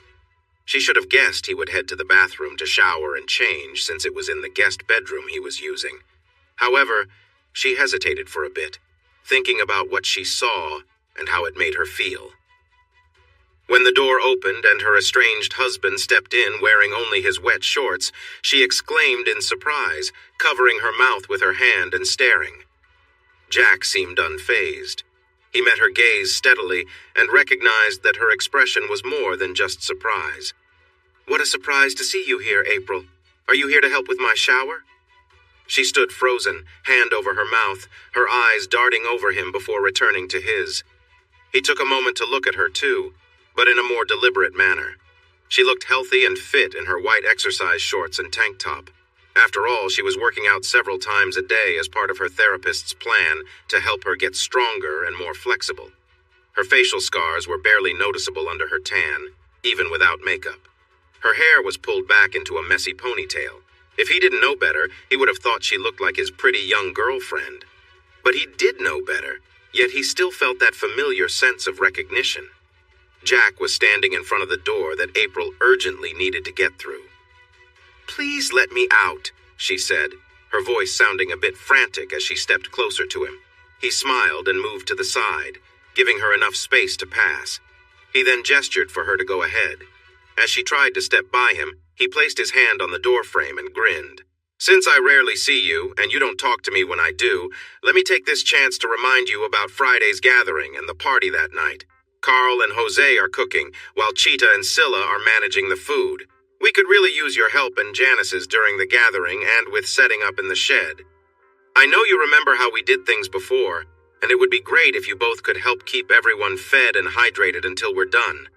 The captain agreed to provide some men to help with loading the truck and setting up for the meal and dancing. He will check with you about it. If you'd rather not help, I can ask some of the cowboys' wives to take charge, including Renee's wife, Berta. Looking down, a hint of annoyance in her eyes, she replied, "Janice and I weren't sure what we were supposed to do or if we were welcome. But since you've asked, yes, we'd be happy to help again. We'll need a lot of help tomorrow to prepare and get the shed ready. When will you move the tractors out?" "The shed will be cleared by breakfast.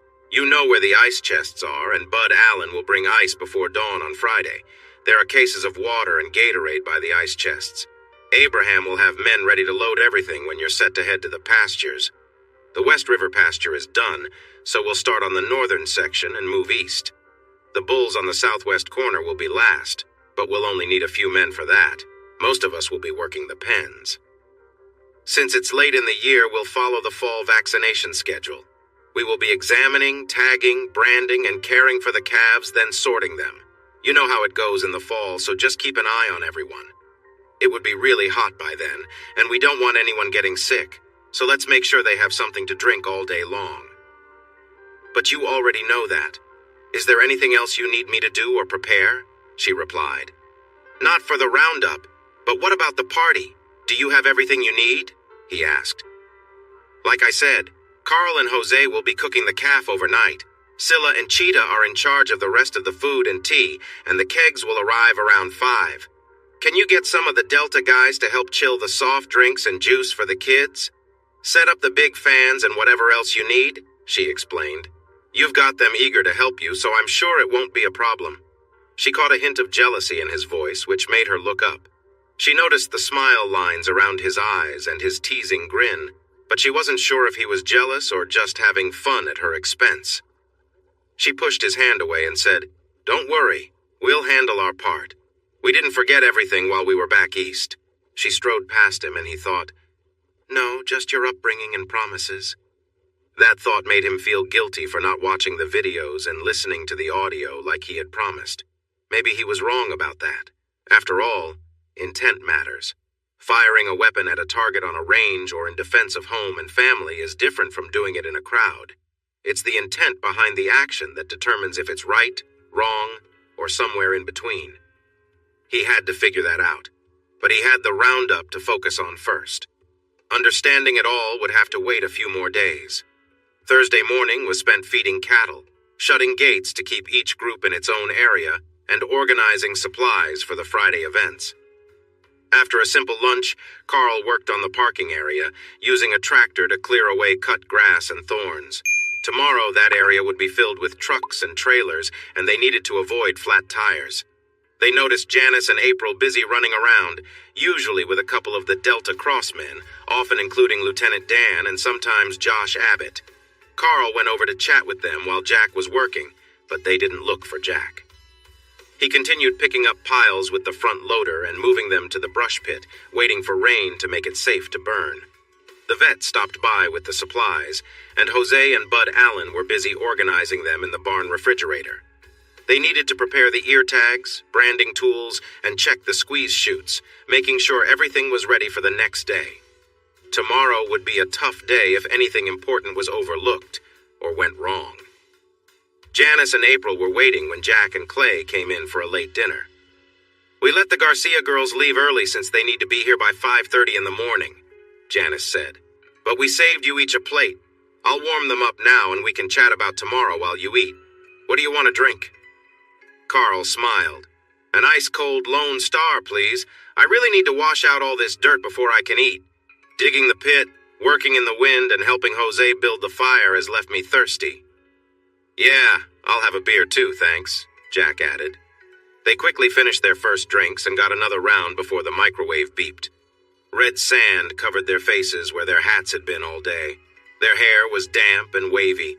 Their shirts and jeans had sweat stains, and their bandanas were still wet, leaving a strong smell around them. Janice laughed and took April's arm. "Let's sit over here away from the smell and still be able to talk. These guys should have gone for a swim before they came in." April laughed too as she sat down, lost in thought. "I forgot that part. Nothing like the mix of diesel, dust, and sweat to make you feel even happier to see your husband after a long day of work." Jack paused to look at her and noticed his sister's surprised expression before April realized what she said. She turned red, but Carl jumped in to lighten the moment. "You two didn't smell like roses when I saw you in the barn either. How many baths did it take to get clean? 'Cause I'm going to need one more than that, and Jack will need two. He really isn't smelling great. It's hard to eat being this close to him." His playful tone helped ease April's embarrassment, and she took it as a chance to respond. "You're not exactly fresh either. I'm not sure whose smell is worse." "Okay, enough joking. What did you want to discuss with us?" Jack said with a laugh, though still serious. "Timing," Janice replied. "And some details. Remember, we've been away for a while, and this is the first time we've had both spring and fall roundups together. When will the workers arrive? When do you expect to be in the northern and eastern pastures? And who will be there? The same goes for the working pens. If we need to have drinks and snacks ready, we need a rough head count and schedule." Carl casually answered, "We leave at first light, around 6 a.m. Not everyone will be here yet, but when everyone is ready, we should have 13 cowboys and 2 cowgirls, plus the 2 others, so 17 is a good number for now until we get a proper count. We have some skilled folks among us, but it's still hard to say when we will clear the northern area. Maybe 3 to 4 hours. The sections to the east are not as thick with bushes and have older cattle, but there will be fewer people working there. It might take another 2 to 3 hours to finish both places. I will stay with the roundup until all the cattle are in, including the bulls. Jack and half the crew will go to the pens with the first group. Dr. Huff is supposed to come help check the livestock and see what needs to be done. But with 11 vaccines to give, tagging ears and branding, it will be a busy, dusty hotspot, so plan on coming back periodically." "What about lunch?" April asked. "The same as always, whatever you can eat while on horseback or between the pens?" The 2 men nodded, and Carl moved away from the table. "Sounds about right. I'm tired and dawn is close. Unless you have questions for me, I'm off to shower and bed. No? Okay, sleep well and don't let the bed bugs bite. See you early in the morning." "Yes, I need to shower for an hour myself. Is there anything else, ladies?" "Yes. Please be patient with us tomorrow and be ready to answer questions if we need to ask, April replied. Like Janice said, it's been a little while. I know, it will be fine, and thank you for stepping up. You'll be quite popular tomorrow, and you might want to check on the guys under the camo netting. They have their own supplies, but two friendly faces offering cold drinks are always nice. Park a bit away and ask. You don't want to give away their spots by getting too close, but I bet they will appreciate the drinks and snacks. Good night, and thanks again. Jack headed toward his bedroom, but turned to the basement when he reached the door. Is everything okay? Are we still on for tomorrow? Captain Cross gave him a thumbs up and said, I'm excited. A city guy like me taking part in a cattle roundup. My friends will be so envious. We'll see how excited you are tomorrow when we are knee-deep in bushes and prickly pear, trying to guide stubborn, loud cows and playful calves to the pens. You might end up looking and smelling as rough as I do right now, so get a good night's sleep. See you at 4:45. The nearly full moon provided enough light to saddle their horses at the pen. Abraham Cross, the Armstrong boys, Jose Montoya, and Bud Allen each had a cardboard cup of coffee and a clear view of the gate. They could see the lights from town and down the FM road, so they knew they would have a good turnout. Everyone who came was a friend, and they always helped each other during the roundup, so the turnout was not a surprise. But you never really know until it happens. Sheriff Rodriguez was the first to arrive through the open gate. He maneuvered his pickup and horse trailer into a parking spot where he could easily get out if needed. Then he walked over, leading his horse with one hand and holding his coffee with the other. Good morning, everyone. I can smell that delicious food cooking. Since I'm first, I get the first taste. As long as you don't back out at the last minute, I'll make sure you do, Carl replied. And let me give credit where it's due. Jose is the best when it comes to cooking in the ground pit. He has a special mix of woods he uses, and I'm not sure he even slept last night while looking after the fire. So no matter how it turns out, this is his feast. I can't speak for the taste yet, but it sure smells amazing, Bud added. 13 of the 17 expected riders left at 5:41. Bud stayed behind to help the other 3 who were with him, but needed to fix a flat tire on their old trailer. Before they entered the pasture, Jack reminded everyone to keep their distance from the camo-covered areas and to keep the cattle away from there, too. They did as they were told, but the men in camo watched them closely and waved back as the cowmen rode by. There were 62 cows in the north pasture, plus at least 53 calves. Carl thought there might be more hidden in the brush, as some were so big they looked like their mothers. Normally, Carl and Jack would count carefully and track every birth, but this year was different. The spring calving season had been unusual due to recent events and injuries. They had 5-month-old calves that hadn't been tagged or vaccinated yet. This year had been very dry, with only one heavy rain a few months ago, leaving the grass low in nutrition. They had managed to lure some cows out of the brush by spreading high-protein feed along the road. Josh Abbott drove the old ranch truck to the pasture after the cowboys had time to locate the cattle and move behind them. Once the cowboys were ready and started to push the herd, he directed the truck toward the pens, honked the horn, and used the feed spreader now and then to grab their attention. Hearing the horn and the sound of the spreader, more than half the herd came out of the brush and moved down the road to snack on the feed. The young calves soon felt the absence of their mother and the sound of food being spread out, and they moved to join the other animals on the road. The others were not as easy to handle, but once they got them together and moving, they quickly caught up with those already eating. Josh honked the horn as he drove toward the pens, with more than 100 cattle following him and 17 cowboys riding alongside. Jack checked his watch when he saw Janice and April coming toward them. The roundup was happening about 40 minutes earlier than Carl had expected. The cattle were moving toward the pens, so he stopped the riders and waited for the pickup truck, known as the beverage cart, and its 2 helpers. The 2 helpers parked the truck and climbed into the back, which got some attention. They offered bottles of water or sports drinks to the workers, all of whom were happy to grab a drink and enjoy the view of the helpers in their casual outfits and smiling faces under straw hats. Jack waited for everyone to get their drinks before moving his horse closer to the truck. He took a sports drink from his sister and a cold bottle of water from April, but turned down the snacks. Thanks. You two are more refreshing than the drinks, and I appreciate all you're doing. I think the others will feel the same, so maybe circle around like we talked about. Before you head back, check on Carl's group in the East Pasture, then see how the workers at the pens are doing. It'll take us a little while to get started, so there's no rush. Janice smiled at him. Don't think we don't notice the friendly attention. I've missed the guys around here. Even when they're staring, they're kind. Jack could see April watching him from the corner of his eye as he listened to his sister. She always liked seeing him on horseback, dressed like a cowboy, so he kept his horse steady, even though she wanted to chase after the other horses that were getting farther away. She tossed her head and pranced, but he held firm, showing her he was in control. He noticed April blush and turned to her. What about you? Are you enjoying serving the friendly cowboys? Her blush deepened as she looked at Janice and said, I agree with Janice. The men here are all gentlemen. I like helping them stay hydrated, but we've stayed here long enough. We should catch up with the herd. He nodded and let his horse run fast. She took off like a galloping horse with him sitting comfortably in the saddle. Wow, that guy looks great on a horse, doesn't he? Janice teased her friend, who was watching Jack ride away. Stop it! We have a job to do. Janice laughed at her and they got back into the truck. They drove north toward the SAM site where more grateful men were waiting. Carl and some of the workers turned at the fork in the road and rode toward the East Pasture. Meanwhile, Jack and the rest herded the cattle toward the working pens.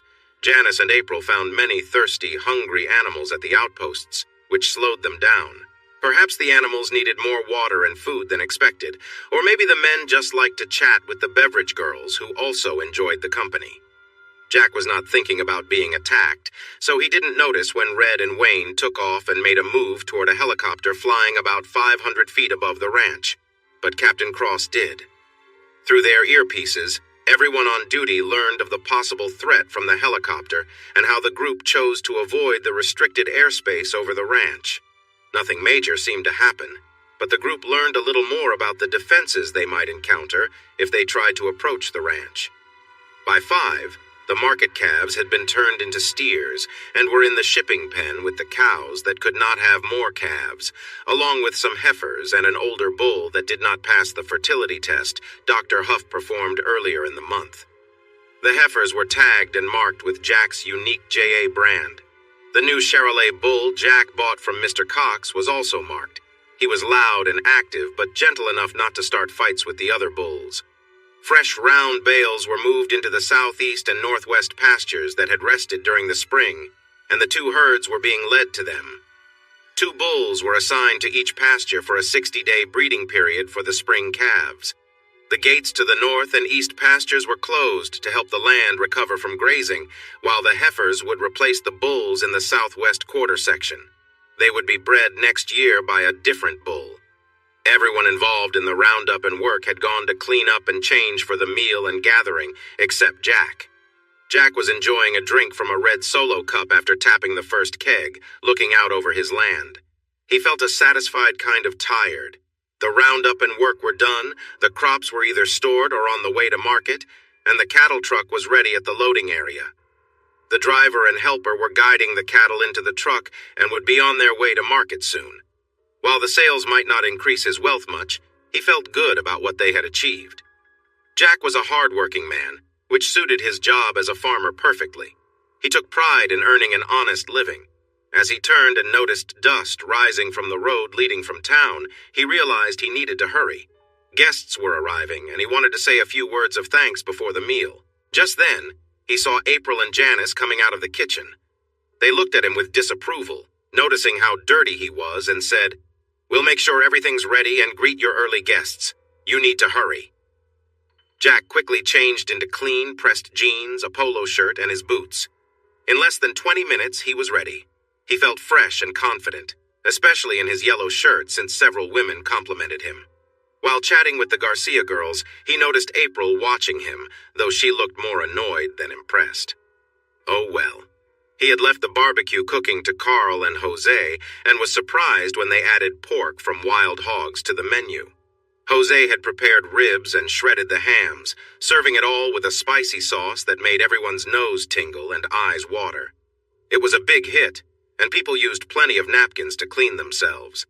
The schedule for the workers was adjusted slightly. Those starting their shift ate at 6 and began their duties at 6:45. The workers finishing their shifts could eat right after arriving and enjoyed a drink afterward. The helicopter and drone pilots followed the same plan, but Alfred and Charlie chose to eat with the second shift since Mule was covering their earlier duties. The Garcia family provided amazing homemade tortillas, salads, vegetables, and fruits that paired perfectly with the pit-cooked meats. Their friendly and charming attitude kept a crowd around them, with some guests chatting and enjoying the company of the lovely attendants. At 8 o'clock, a local band started playing a mix of Tejano and country music, getting everyone out on the dance floor.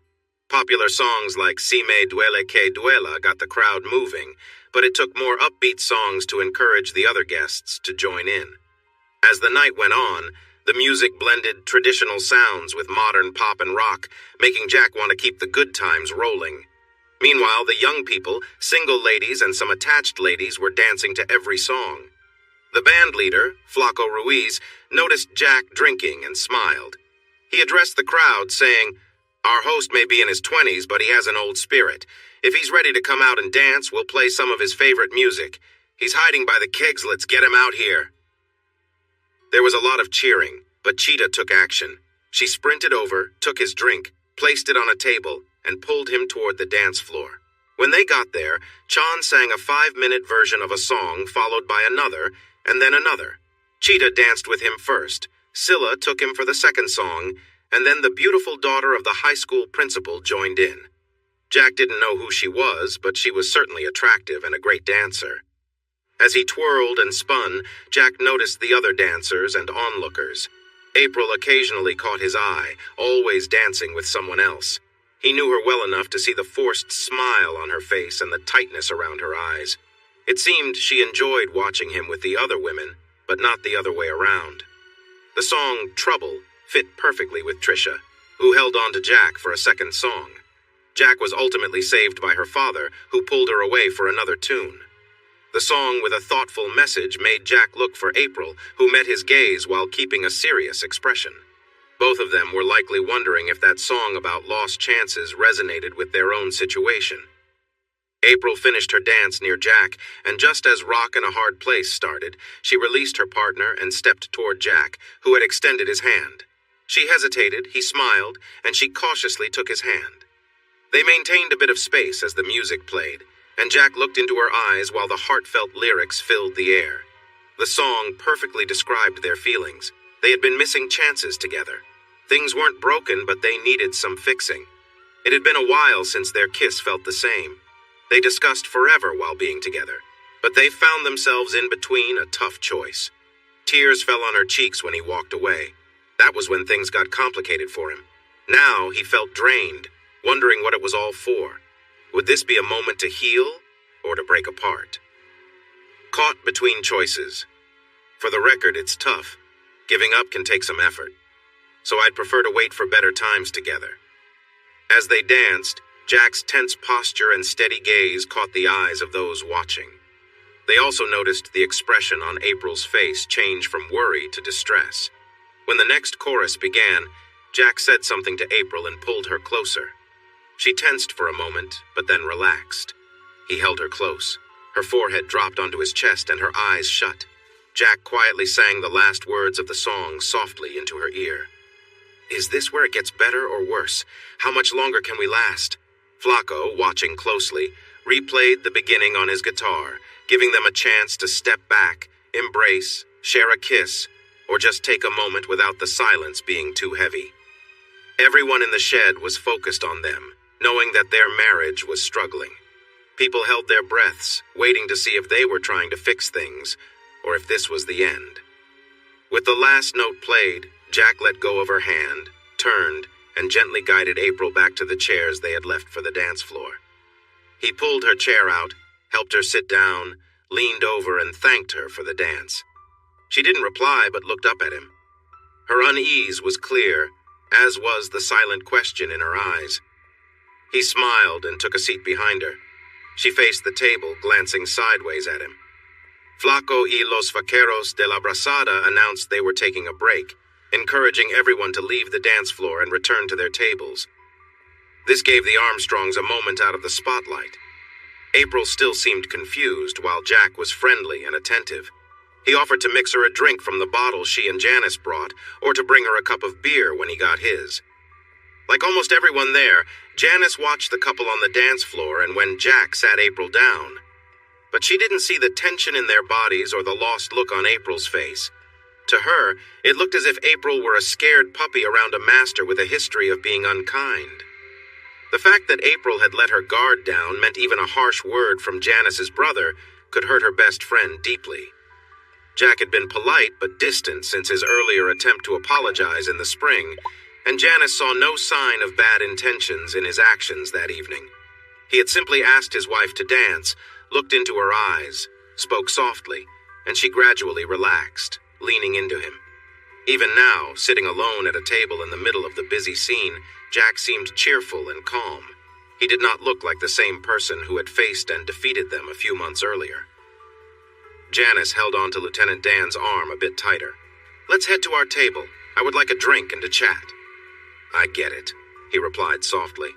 "I'm keeping an eye on them, too. I've never seen April look so unsure, scared, vulnerable. Is she worried about your brother?" "Only that he might hurt her feelings again, but that's a long story for another time. Let's join her and him if he comes back and try to enjoy this lovely night." April had a drink in front of her that she hadn't touched. She had opened her purse and was looking in a mirror when Dan and Janice said hello. She immediately stood up, looked at Janice, and asked her to go with her to the restroom. Dan said he would make Janice a drink, grab a beer, and meet them back here. Jack noticed them leave and watched as Dan walked toward the keg, where he was next in line. He got 2 beers and gave one to the lieutenant, who thanked him and headed back to the table with him. "So you and my sister, huh?" Jack asked with a mix of teasing and protectiveness.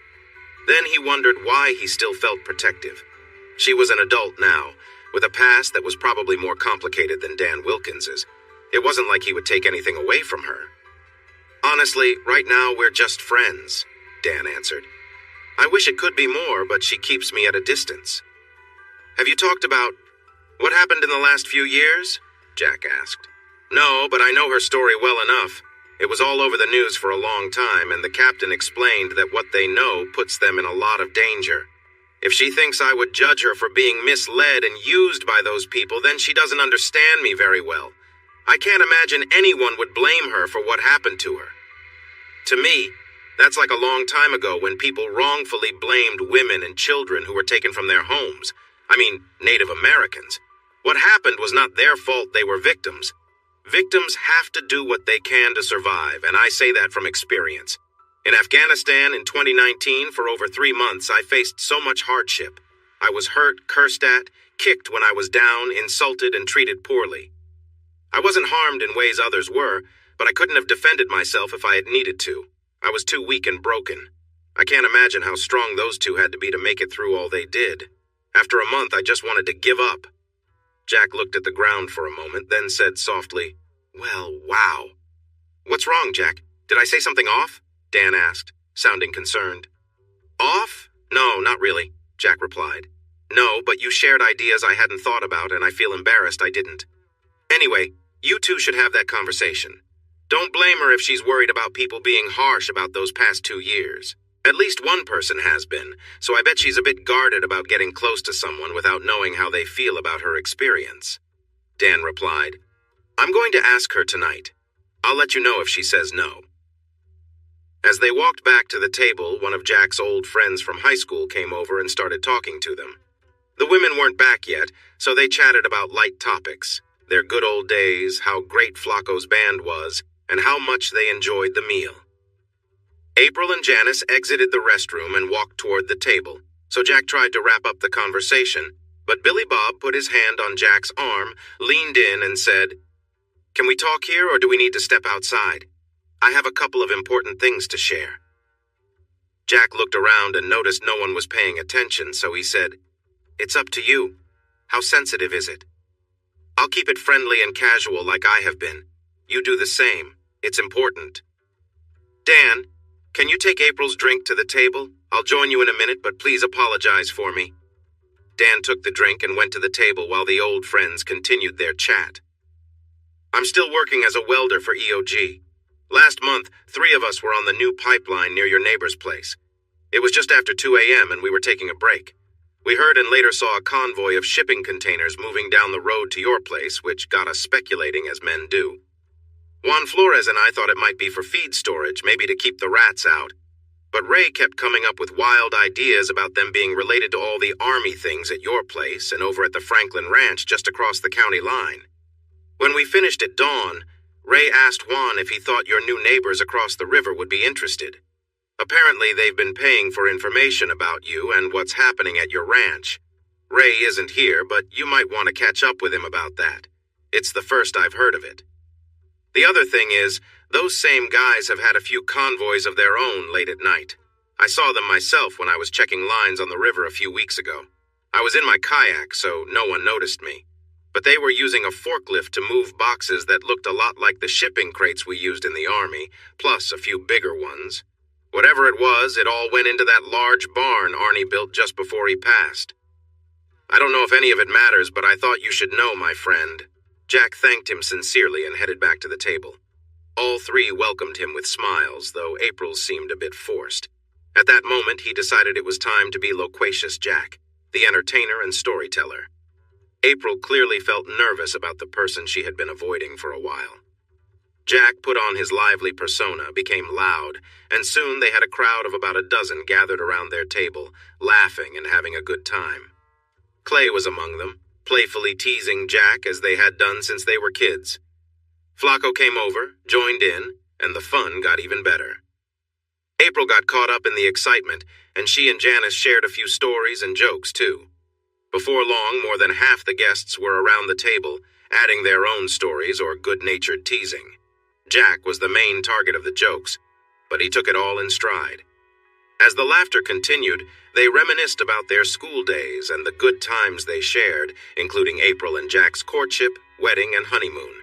It was time for the band to play their next set, but Flacco, understanding the moment, signaled to hold off for a bit, sharing a knowing glance with the band members who were also enjoying the stories. There were still many stories to share, but Jack decided to wrap it up after nearly 30 minutes. This is so much fun, but we have Flacco and his talented band here. Let's enjoy their music and have a little dance.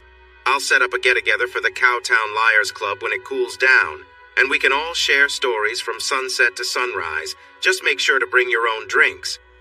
Everyone cheered at the suggestion and began moving towards the dance floor. Flacco, reading the mood, led the band back and made an announcement. Our host tonight has asked for a few slow songs, so we're going to play some classics, starting with Amarillo by Morning, which reminds him of his brief time in rodeo. Jack, these are for you, so come on out and try not to step on too many toes. Jack looked across the table at April, who was sitting next to Janice. Do you want to dance? I promise not to step on your toes. April hesitated, wanting to say no. Dancing with him felt too personal, and she knew she needed to keep her distance and not let her feelings get in the way. However, she noticed Cheetah, Scylla, Jackie, and June watching closely, hoping she would decline so they could have their chance. Feeling a twinge of jealousy, April finally said, Okay, I'd love to. They stood up, and he took her hand, leading her to the dance floor as the band began playing the familiar song. The dance floor quickly became crowded, and what began as a simple two-step turned into a warm embrace, similar to what everyone else was doing. April felt uneasy, aware that this was testing her willpower. It didn't take long for Jack to pull her close, resting his hands on her waist. This is not good, April thought, as she avoided pressing her head against his cheek, which smelled like her favorite cologne. To make matters worse, she felt an ache in her stomach that reminded her of feelings she hadn't experienced in a while. She had been with others recently, but the deep longing she thought she had left behind was still there. And then she felt Jack pressing against her, which only intensified her emotions. She tried to back away, but instead found herself moving closer, worried she was losing control on the busy dance floor. Just then, the music stopped, and space opened up as some people headed to their table. Abruptly, she pulled away. Thank you, she muttered, escaping back to her table alone. Jack stood there in confusion, while Flacco began to sing a lively Mexican song about warm beaches and sweet moments.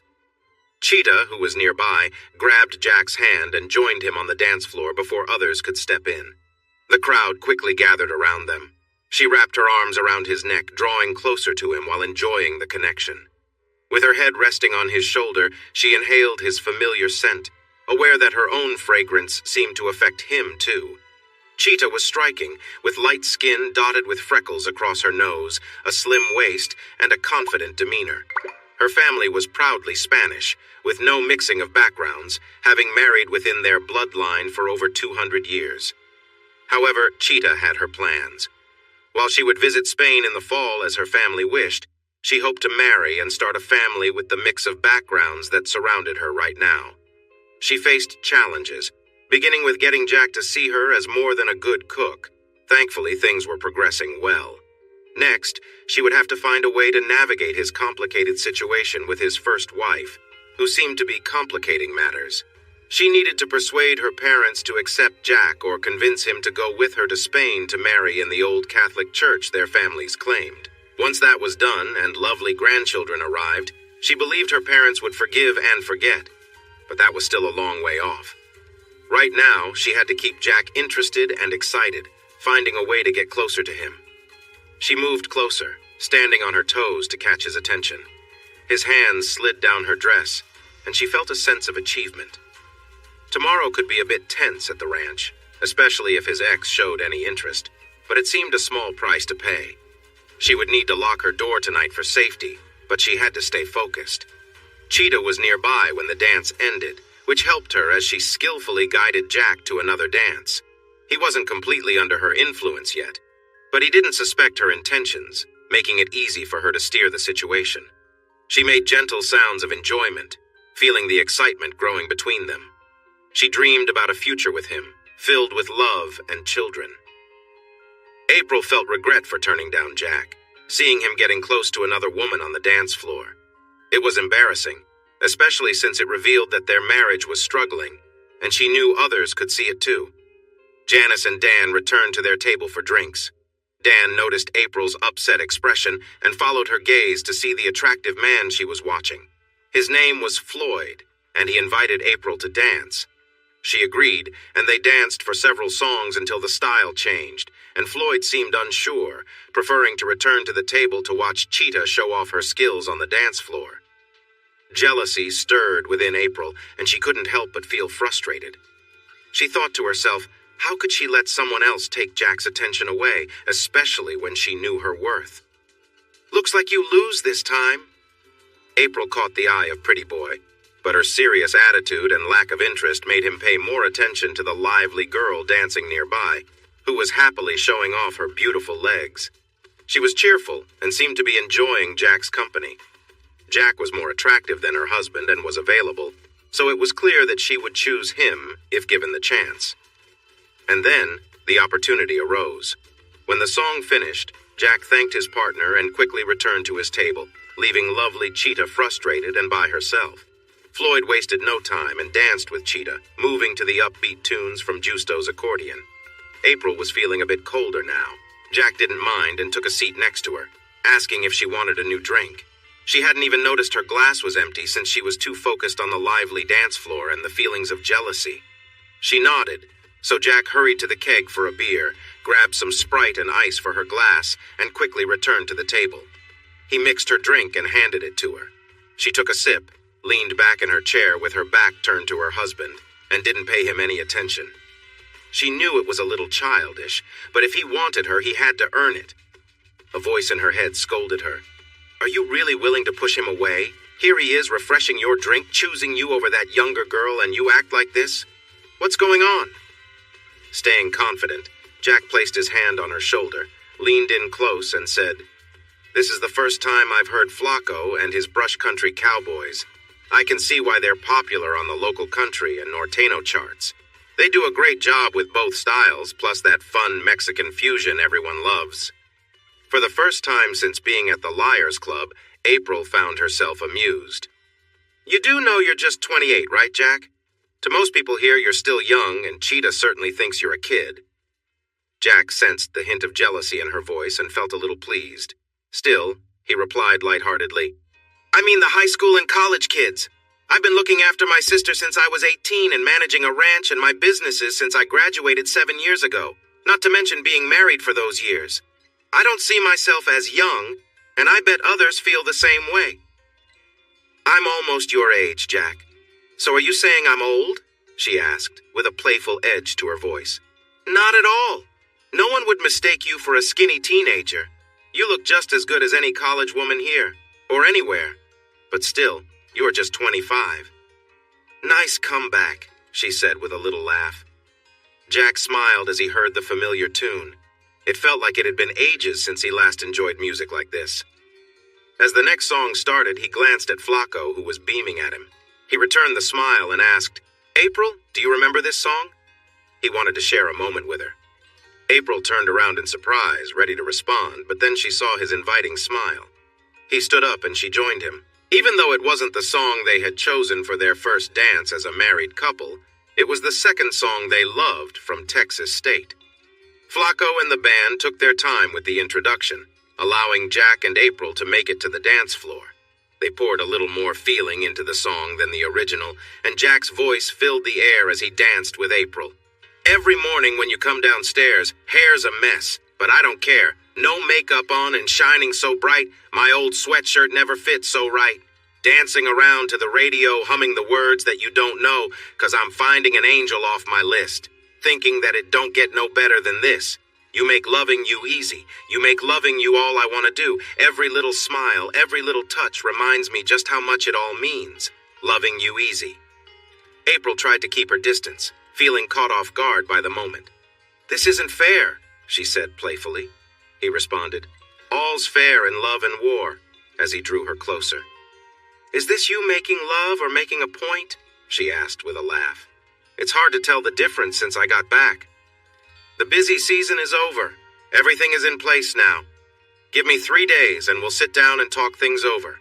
I know we've been in a bit of a standstill for a while, but you share some of that blame too. Can we call a truce for the next 3 days?" She didn't answer right away, but her hair brushing against his face and the way she relaxed in his arms spoke volumes. Flacco then broke into a lively rendition of The Midnight Hour, filling the room with energy. He and the band were truly talented musicians. Jack, April, Clay, and Janice stood together near the parking area, warmly saying goodbye to each guest. In return, they received heartfelt hugs and thanks. Tomorrow would bring new challenges, but for tonight, Jack and April felt a sense of joy and connection with their community. Though she never said it aloud, April accepted the truce. She was warm and friendly, just like she was with the others at breakfast. Most of the day, however, Jack was occupied in the basement, watching videos they had gathered from different sources. The raw footage was quite different from the edited versions they had found earlier. By late afternoon, everything he thought he knew felt shattered. He had spent almost 9 hours reviewing the recordings, but now he faced a fresh question. How did they manage to last that long? He wasn't sure he could have done the same. To start, Janice didn't bring April in willingly. Worried about her sister-in-law's safety, Janice avoided acknowledging April until they could meet alone in a safe, quiet place. She picked the location carefully and told April to take a taxi toward the Beltway, waiting for further directions. The instructions led April to a restaurant, Hank's Waterfront Oyster Bar. Once there, she scanned the room and quickly spotted Janice sitting at a booth by the window. They greeted each other with tears of happiness, took their seats, and began chatting. A server came to take their order, and the friends continued to catch up. But soon April asked Janice why she had stopped reaching out. Janice suddenly tensed up, and the mood shifted. She started to cry and begged to avoid that discussion. When their meals and tea arrived, April suggested they wait to talk about it until after they ate. They resumed their conversation about home and Jack while enjoying crab cakes and stuffed flounder. But the atmosphere changed during the meal. Jack noticed that they seemed a bit off, despite only eating seafood and drinking iced tea. The situation took a turn when a woman from Jack's past showed up, taking a seat nearby and introducing herself to April. Janice was furious at her presence and exclaimed, "You promised I would have this time." "I lied," Christina shot back. The king is interested in your lovely sister-in-law, so she will join you tonight." April looked between them, seemingly at a loss for words. Janice tried to stand but couldn't, and when she attempted to confront Christina, she was similarly unsuccessful. Suddenly, 4 large men arrived, helping both April and Janice to their feet and leading them outside to a waiting car. They were hardly aware as the ride began. Jack reflected on how many people would have tried to help if this had happened to someone in his town, shocked by how indifferent city folks could be. Watching everything unfold was proof of the far reach of the king's organization. There had to be cameras in April's apartment, the taxi that picked her up, the restaurant, and the car that drove them away.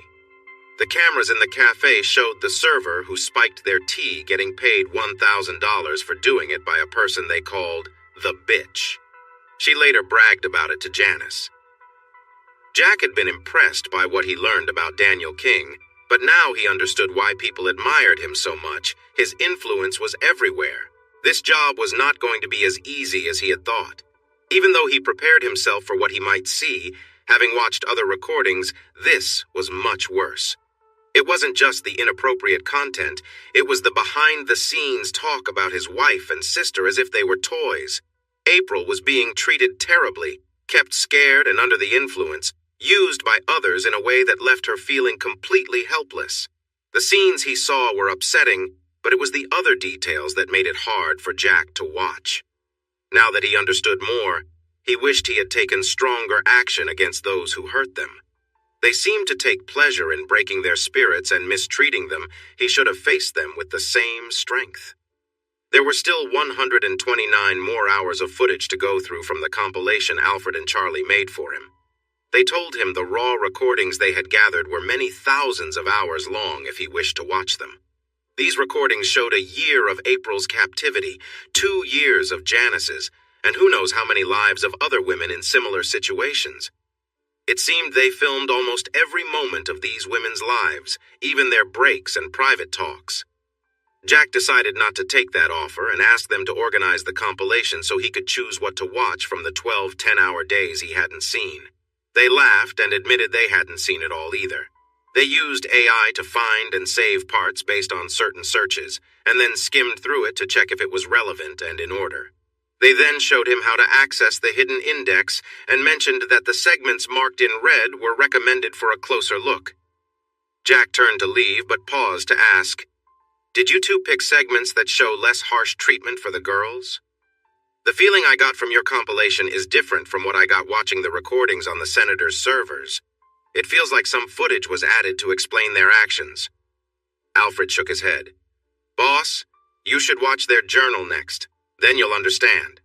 Watch that, and then you can check out the other 130 hours we put together, or the thousands of hours of raw recordings from different sources if you want to.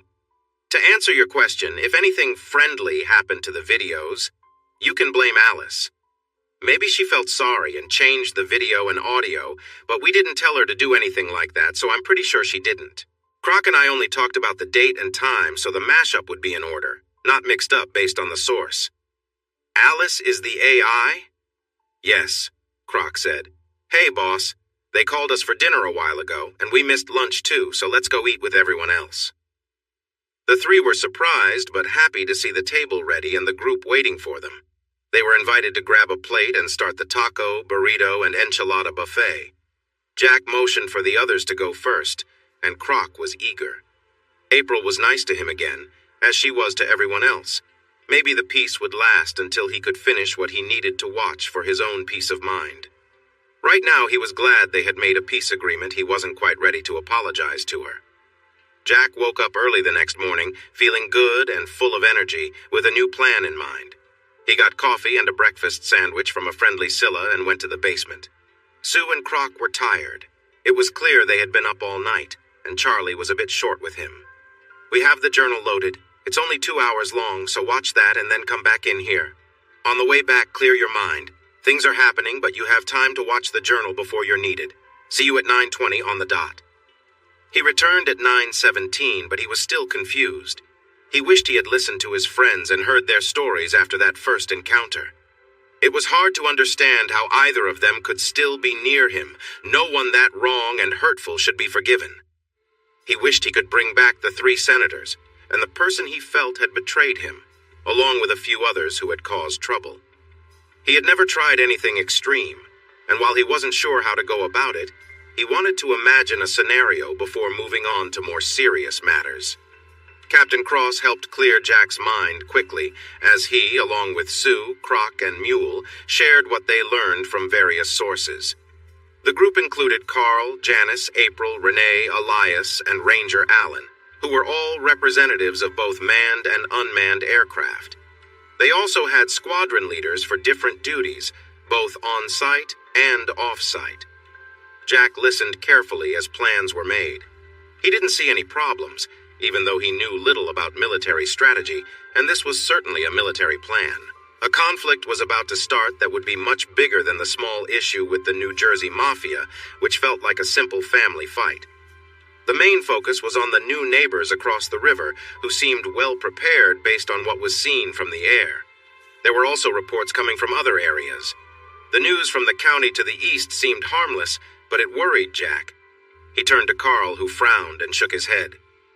"Excuse me, have you talked to the Franklins about this, Major? They are very private and do not usually have guests. As far as I know, they only have visitors during the annual Turkey Creek Arts and Crafts Fair near their old homestead by the creek, and only trucks meant for cattle should be there. We haven't spoken with them. We did send a drone over their ranch, but only saw 2 large trucks delivering animal feed and hay," the Major replied. "No," Carl insisted. "That shouldn't be happening. They have some of the best hay fields in South Texas. They produce their own feed in Beeville, and the mill delivers it to their barn. Those aren't regular feed sacks, and something seems off."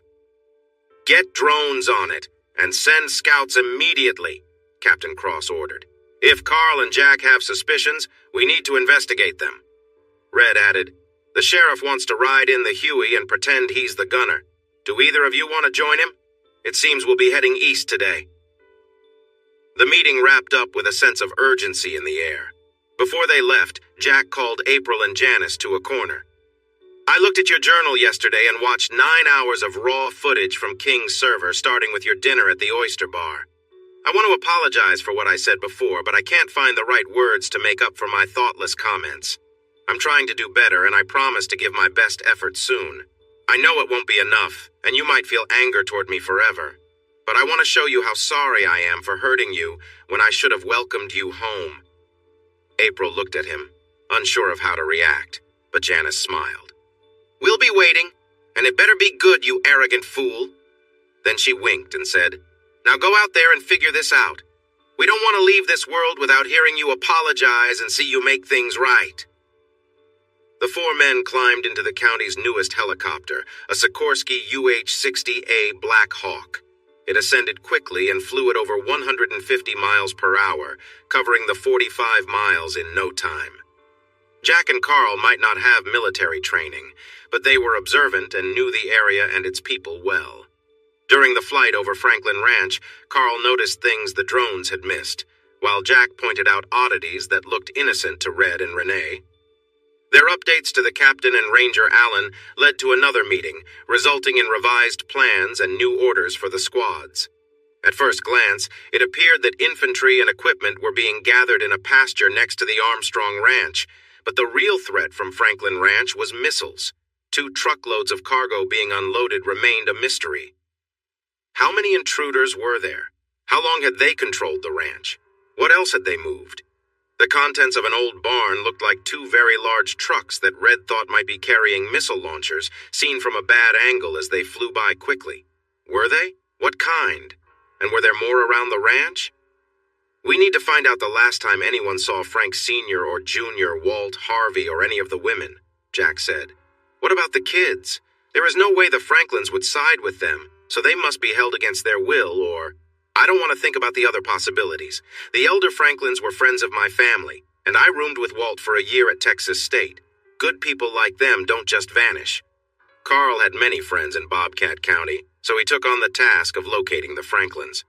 Jack joined Choi in the barn's new UAV flight control center for a better view of the ranches to the north and east.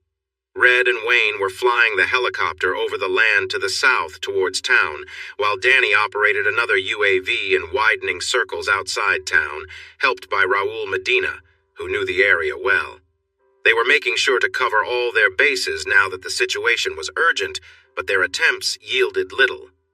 An air attack could come from any distant location, including another state, Mexico, or the Gulf, but they felt certain that any ground attack would originate from the west, where they had strengthened their positions overlooking the land between the house and the river. Cheetah and Scylla made club sandwiches for lunch. Most had already eaten, so they joined the men when they came inside. The playful flirting from earlier was gone, and the sisters were back to being cheerful and teasing each other. They enjoyed their meal, and then Carl signaled for Jack to step outside. None of the Franklins except for Walt have been seen in 3 days. Walt has been at the bank daily, but the teller said he seems really off and distracted. So they are probably keeping the family safe, and Walt is doing what he can to help. We still have CDs and investments there. Should we take someone with us, go over and ask Walt about a loan to buy more cattle using the CDs as collateral? I'll be there at 9 when it opens, Carl said. Should I call you if I learn anything important? Only if it seems urgent, and you can get the captain to provide a secure satellite phone to call the secure line here. We don't want to risk the Franklin's safety over a phone call that could be made in person. The house was too quiet. Jack checked all the rooms, then went back to the kitchen and asked the Garcia sisters where everyone was. He found out that Elias, Ranger McLeod, and Wash had taken Janice and April to San Antonio for a medical appointment. They knew it was on the base, but didn't know who had the appointment or when they would be back. Jack decided he had time to watch a few more clips of the mashup. He had learned what he needed about April's first months there, but he wanted to see the time just after he was told he had been killed, and the final weeks after the senators were harmed, and many others were at risk. Daniel King had been the first person to mistreat April in captivity. He was the one who chose her for service, and had continued to take advantage of her to satisfy his needs and those of some powerful clients. Jack found this hard to watch. Was she still with him at the end? Did they have a strange connection? Did she care for him? Was she there as his spy? He wanted to trust the video journal, but he needed to see and hear for himself. He planned to apologize for his behavior when they returned home and do his best to make things right, unless they turned out to be untrustworthy. He didn't believe that, but he would feel better if he watched those last days, tried to understand their feelings, and heard their words. Maybe King had recorded enough that he had trapped himself and his partners. Only one way to find out, he told himself, walking down the stairs to the basement viewing room. Hours passed, and Jack finally had his answers. He turned off the computer, stretched, and opened the door, only to find himself face to face with a serious sheriff and an upset captain. "Step back inside, Jack. We need to talk," the sheriff said firmly. "Can I use the restroom first? I've been in here for a while," Jack replied. Captain Cross stepped aside, and Jack hurried to the restroom, relieved to take a quick break before the discussion. He was very worried about the upcoming conversation. Both the police officer and the soldier seemed off. "April and Janice made it to their doctor's appointment on time, Jack. Their escorts waited in the area like they were told for almost 3 hours. They asked a staff member to check on them, and when he returned, they learned the appointment took less than an hour. There was no way they came back the same way they left, so they started searching the building, which is really big. They didn't find anything and learned nothing, so they went back to the parking lot. Their vehicle, the Suburban, was also gone. I'll give you the details if you want, but to get to the point, the SUV was found at your apartment, but the women were nowhere to be seen. We have no clue why they vanished or where they went. I put out an alert and the highway patrol was notified. We haven't found out anything useful, but I can assure you this wasn't a random decision. It was well thought out and they disappeared quickly." "Well, wow! Sit down with me and watch something. It's ready to play." Surprised by his reaction, Abraham and Renee sat down to watch a video. It showed April, Daniel King, Janice, and a man named Ahmed Ali the day before they were released by the FBI. They were talking about whether to escape to another country or for the two women to go back to Texas to cool things down after April's husband stirred up trouble. The women wanted to go back, while the men suggested leaving for a place that wouldn't send them back home because they feared their involvement would be discovered. In the end, They decided the women could return to the ranch to mislead anyone searching for them, while the men would stay alert for any signs of trouble from law enforcement. If that happened, King and the Sheikh would leave on the plane, and they would arrange for the women to join them later. "Well, wow," Renee echoed as the lights came back on. "Are they trying to leave for another country, or what happened to them? It looks really questionable." "I'm calling my FBI contact. They should check the flights that left for places connected to King or the Middle East." After his call, Captain Cross offered another viewpoint. "It seems like April and Janice might have been tricking those men in that video. Remember, that was 5 months ago. They could have found out they were in danger and came up with this plan to escape, or maybe they were taken against their will." "Just saying, we don't have any solid proof for any of these ideas. But how do we figure this out?" "Let's go through everything they left behind," Jack said. "Assuming this is their plan, they couldn't take much without raising suspicion. I'll have Alfred and Charlie monitor any messages they sent or received, and—" Jack paused, looked at Renee, and with a smile asked, "So how are the trooper and ranger handling this situation?" "Not well at all," Renee replied, managing a small smile of his own. "Elias was really upset, calling everyone names and saying they tricked him from the start. This isn't funny, but they're grown-ups who've made a choice I just don't get. And tell Elias I understand how he feels." "All right, let's take a moment," Jack said. "Yes, we want every resource to help find them, but what does this mean for our plans? If they have shared our plans with King, how much trouble are we in?" "That's a good question, and we need to look at our plans with this in mind. The enemy may know what we can do and what we want to do. That leads to another question. If they are with King, what happens to the rewards on their heads? All this effort and support isn't just for a $100K reward on you, Jack. If they don't leave, we have to assume that you are really the target, and the rewards were always for you. Saying they are on the girls could have just been a distraction to keep us off their trail. And another important question is, how long do we wait? If we can't find anything here or online to help us understand their plans, do we just sit here and wait for something to happen, pull back, or go after them? These are very dangerous people. If they don't attack, do we just let them get away? Renee, how do you feel about that?" "No, Captain, but I doubt it will be my decision. Our state and federal support is for defense only, so they may require a good reason before we go after them. On the surface, we haven't seen them break any laws, so what do we do? I fear this is beyond my office, but I might have to make a decision because, while we don't want to do anything that could help them legally, we also don't want them roaming around Cow County," Jack interrupted. "Maybe we don't have a lot on the group across the river, although I think a judge in Laredo would issue a search warrant based on what we have. But if they are holding the Franklins against their will, and I believe they have broken state and federal laws. Can we find out quickly while staying ready here?"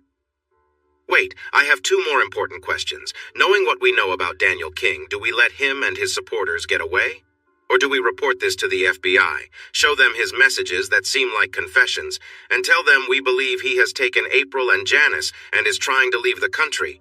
After all, we don't know if they left willingly. And the biggest question of the day, what do we do with their video journals?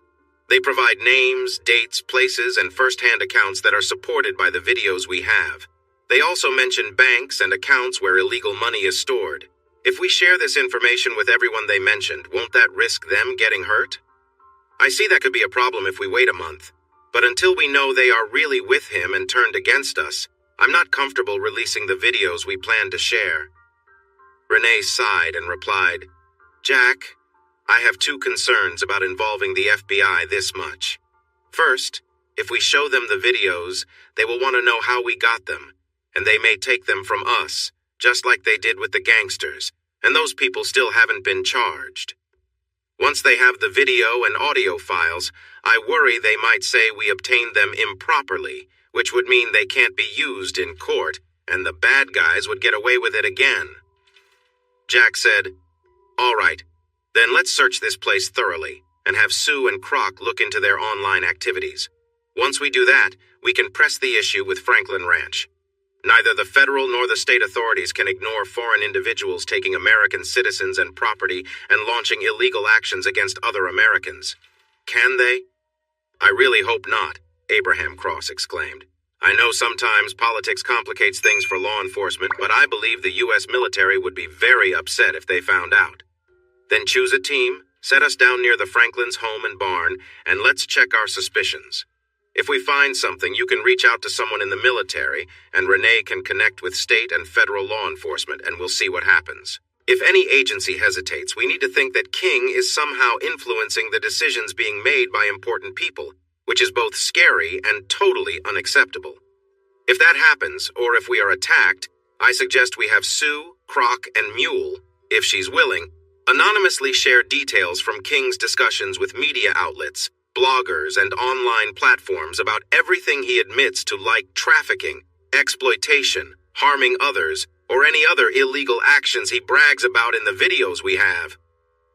He can't blame April and Janice if they're not with him by choice, and the government can't protect him or his friends. I think we should do this as soon as they're ready, but we need to be careful, as it might provoke a situation we could avoid, especially if the girls are the ones with the bounties and not me. So let's ask them to prepare it, and if things go wrong, whether before or after we contact the right authorities, we will act. The captain and the sheriff nodded in agreement, so Renee opened the door and called for Alfred and Charlie. Once they were in the conference room, Jack presented his plan. They exchanged smiles and looked at each other. Should we do it now? We created the AI search function for this, expecting to find confessions and videos of unlawful actions. So we can send the package whenever you like, with as much detail as you need. Should we involve another officer to review what they have, or will you handle it, Renee? I trust Alice, but Danny can double-check. It's just a short walk to the UAV center in the barn. Captain, how many helicopters do we need for the team heading to the Franklins? I can get at least 3 that are designed for hunting and livestock work. They can fly in and out without attracting too much attention like the Huey would. We can also use them to transport more people to the landing zone, but it's better if they don't see us unless we have to act. That's 9 with the smaller choppers, including Jack and Carl, and about 6 on the Huey with the pilots. That should work. I have their numbers, so I'll step outside and make some friendly calls for help. I'll be back in about 10 minutes, Renee said as he hurried toward the stairs. Jack grinned at Abraham. The best laid plans, right, Captain? Exactly, Jack, exactly. Jack and Carl teased each other while dressed in camo, vests, and helmets fitted with communication devices. I bet they didn't think about South Texas heat in July when they made this gear, Carl joked. No, they probably had summer in Iraq in mind, where today's heat feels like a cool spring day.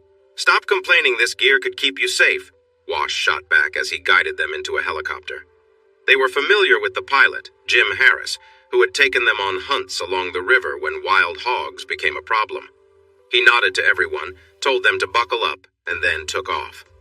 Along the way, the other 2 small choppers joined them a few minutes apart, with the larger Huey trailing about 8 minutes behind. As they approached a spot where they might be spotted, the other 3 helicopters turned north toward San Antonio and vanished behind the ridge that surrounded Turkey Creek. The lead chopper followed the Franklins' southern fence line, acting like they were looking for hog crossings. Carl and Jack leaned out of the open doors without their helmets, holding rifles, looking like they were on a hunting trip. Wash used binoculars to scan the area around the house, commenting as he observed. He noticed guards or scouts on the hill near the caliche pit, to the west of the house. There were men in the old house by the woods and several stationed around the sagging barn between the house and the woods.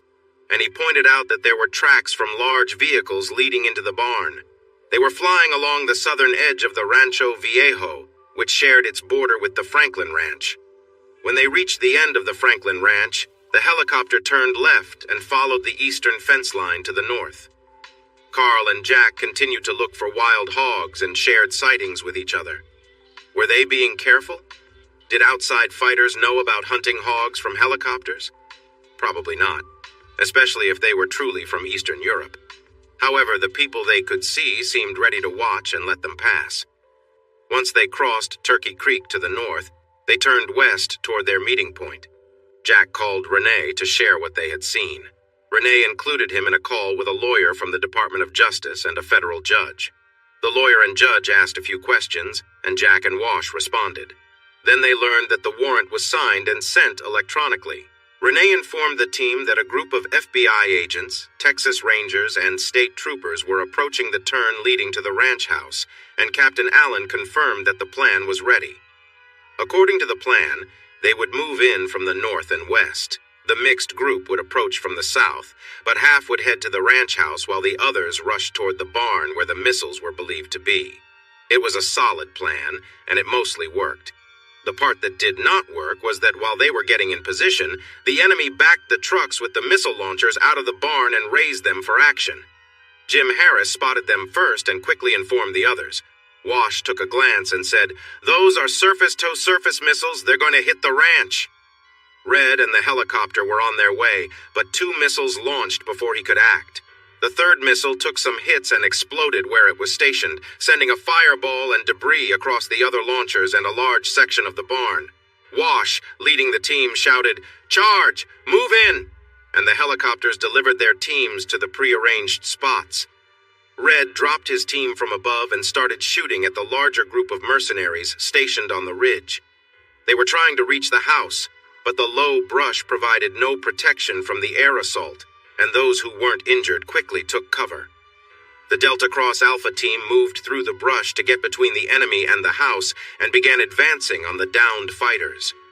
The Beta team, made up of state troopers and rangers, moved toward the barn, where they encountered no resistance from the injured men still there. Charlie team, which included Wash, Carl, and Jack, met Ranger Bill White near the cattle pens, and they carefully made their way toward the house, moving along the drainage ditch beside the road.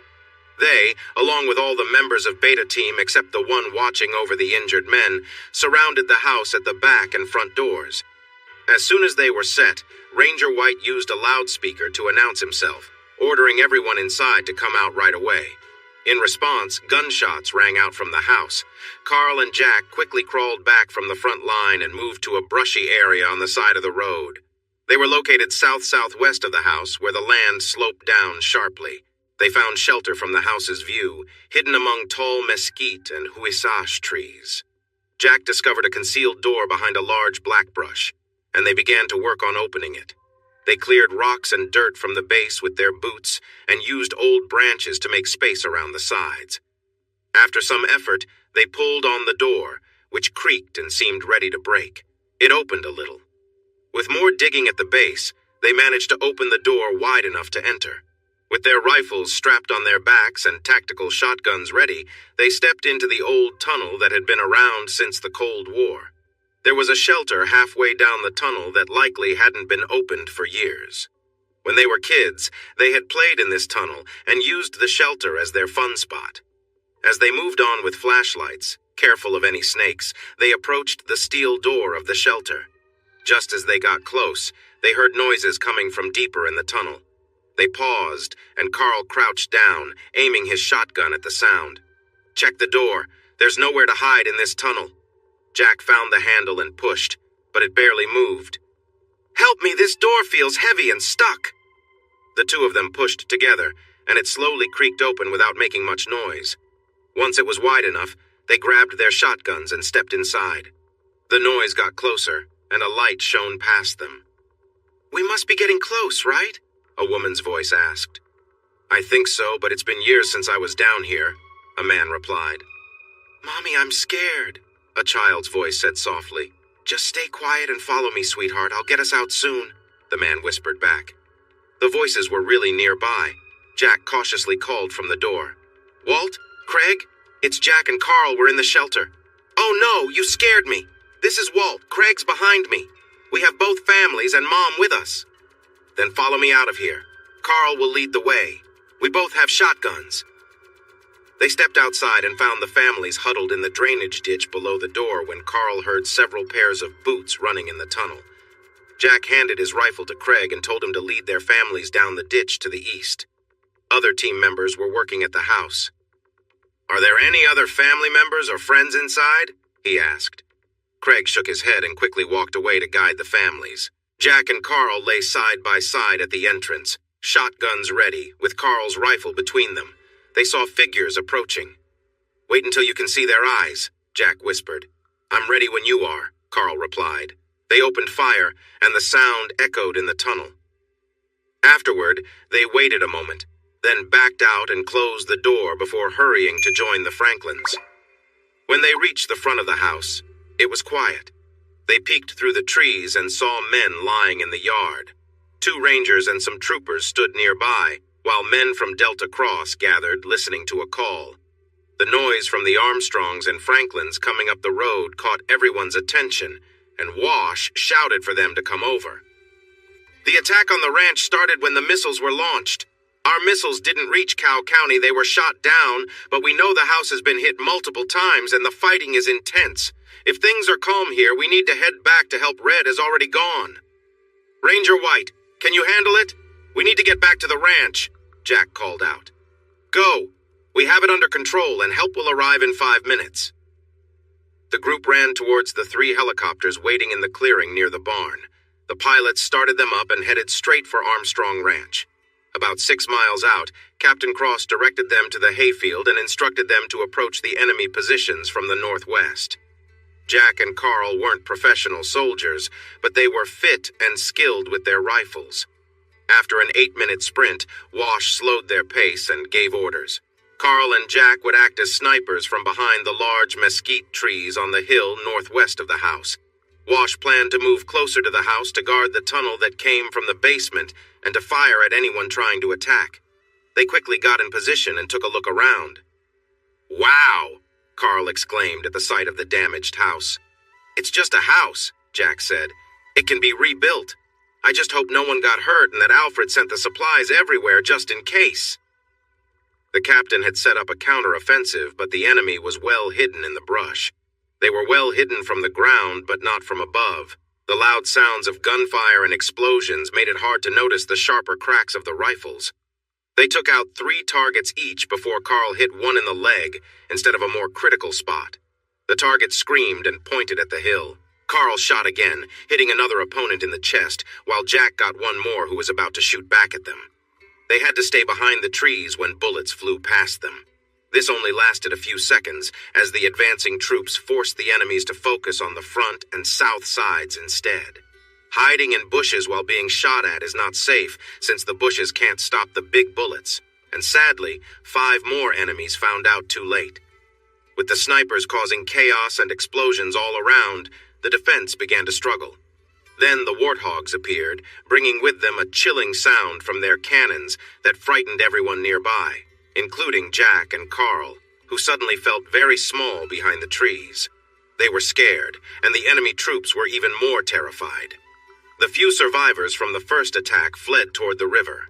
Jack and Carl fired until they needed to reload, stopping only when they saw the enemies were over the river and out of reach. Jack remembered an old song about a battle that turned into a wild chase. Unfortunately for the enemies, the Gulf of Mexico was far away, and many law enforcement officers were waiting at the ranch from which the attack had started. It was quiet for a few minutes, then shooting started up again briefly, and then silence followed once more. They would soon discover that the mercenaries who were still alive had decided to give up against the stronger force. However, not many surrendered, while many more lay in the hot dirt, no longer alive.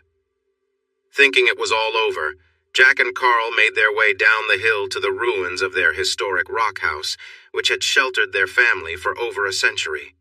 Well, the barn looks all right. Guess we can stay together for now. Are you planning to rebuild? Of course, but I'm afraid my insurance company won't agree, Jack responded. So I'll use some funds from the king, since he is to blame for this mess. Cross walked out from the tunnel leading to their shelter, a place they had set up with shipping containers. He waved as he approached them. Sorry about the house, guys. They had hidden artillery across the river. The A-10S took it out after the second round, but they caused some serious damage up top. Alfred and Charlie mentioned that the basement is still standing, which is good news. Luckily, none of the 4 missiles aimed here got over the fence, but they created quite a show when the defense systems hit them. The nearby ranchers will be cleaning up metal pieces for a long time unless the government steps in, Carl said. Renee approached them, limping and with stained pants. It's nothing serious. How did it go at the Franklin Ranch? The family is safe. The missile launchers are destroyed. Most of the enemy is gone, and the survivors are captured, Carl replied. Things are better there than here, but they did lose the old barn. Are our people okay? We're not sure yet, but we know we have 3 who didn't make it and at least a dozen hurt. It was a tough fight. They outnumbered us and were better armed than we expected, Cross explained. Ambulances are on the way. Where have the A-10S been? I can't believe they got this close with those planes around. You wouldn't believe it. All the drone missions we flew totally missed a couple of missile launchers hidden in the hay barn. When they launched the first 2, the planes were nearby, so they had to change their target and come back, Carl said. How did you feel on that ridge when the fire started? I was terrified, and I heard Jack crying and begging. That was the scariest sound I've ever heard. I might not sleep well again thinking about it. You were scared, and it was you crying, not me, Jack replied quickly. All right, I bet you were both scared. I know I was, and I was behind the armored vehicle, Renee joked. You two might want to stay in town for a while, he continued. This area will be off limits for weeks, as state and federal law enforcement, along with the military, will want to investigate what happened. This is the first major battle with foreign fighters on American soil since the War of 1812, so please be patient. Can we still use the basement? Alfred asked. There's a lot of work to do online. I'll do my best to argue that the basement and shipping containers aren't part of the crime scene, but I'd advise taking care of things quickly while everyone is focused on the chaos. By the way, are you two all right? This may be your second battle today and third this year, and facing such events can weigh heavily on us. You two were involved in quite a bit today. I'm not speaking for Carl, but I see it like dealing with rattlesnakes, Renee. When I see one in the pasture, I keep my distance and let it be. It's live and let live out there. If they set up a hideout by my house and threaten my family, they will face serious consequences. They are not much better than rattlesnakes, which at least help by getting rid of rats. So I'm not too upset. Maybe I will be later, but probably not. I haven't lost any sleep over those troublemakers. I find them less human than those gangsters. Renee turned to Carl. I agree with him. Maybe I will feel different later, but right now I feel less upset than when I had to say goodbye to my horse. All right, then let's help Sue and Croc, Renee said. He gave a small shake of his head. But tell me if you need someone to talk to. Cross looked puzzled, so Carl said, He's comparing us to El Mariachi. You know, the movie about the guy who seeks revenge? I don't know that movie, but I understand now. I'll watch it when I can. One of the 3 defenders who lost their lives was an FBI agent. Another was an observer from the Department of Justice, and the third had just joined Delta Cross. The loss affected everyone deeply, prompting the DOJ to ease its usual strictness a bit.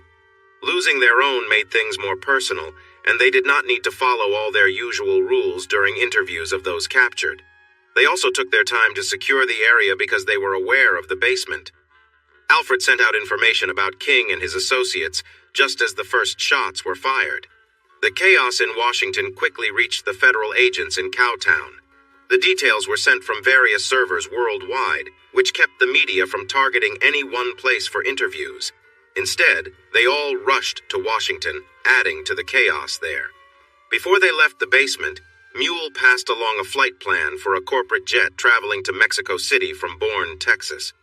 The pilot and passengers were not listed in the U.S. database, raising enough concern for the plan to be flagged and sent to the FBI.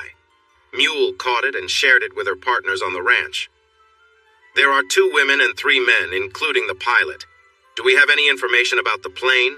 Renee asked. It's registered to a shell company in Venezuela, and this is listed as its first flight, at least in the U.S. Charlie replied with a raised eyebrow. All right. Check the Mexican flight records to see if there's a plan filed for the Middle East, Africa, or even Eastern Europe. These people don't have to follow the rules since they won't be coming back. Hey down there, are you almost finished? A voice called out. We can give you a few extra minutes, but a deputy director is on their way and you need to leave before they get here. Don't worry, we won't interfere too much. We'll do as little as possible since this area didn't see direct conflict. Just keep us in the loop when you can. If only everyone could be this reasonable all the time, Renee said, shaking his head. I'd always keep them in the loop. Since they're not, let's make sure we keep them informed we must, not just should. Okay, boss, Jack replied. Heavy on our idea of must, right? Exactly, the sheriff said. Not like they treat us, but until we're sure, let's take a broad view of must. They gathered what they needed and put it in one of the vehicles in the barn that was in decent shape. Thankfully, it was Carl's truck, so there was room in the covered bed for servers, laptops, monitors, and a cart with files that no one else needed to see. Alfred looked sad. I almost activated the burn switch when we left, but I can do it remotely if they send a strong enough team.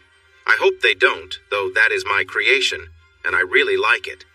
Well, my friend, my favorite spot is in ruins above it, so I'll say what I told Carl. It's just a building we can always rebuild.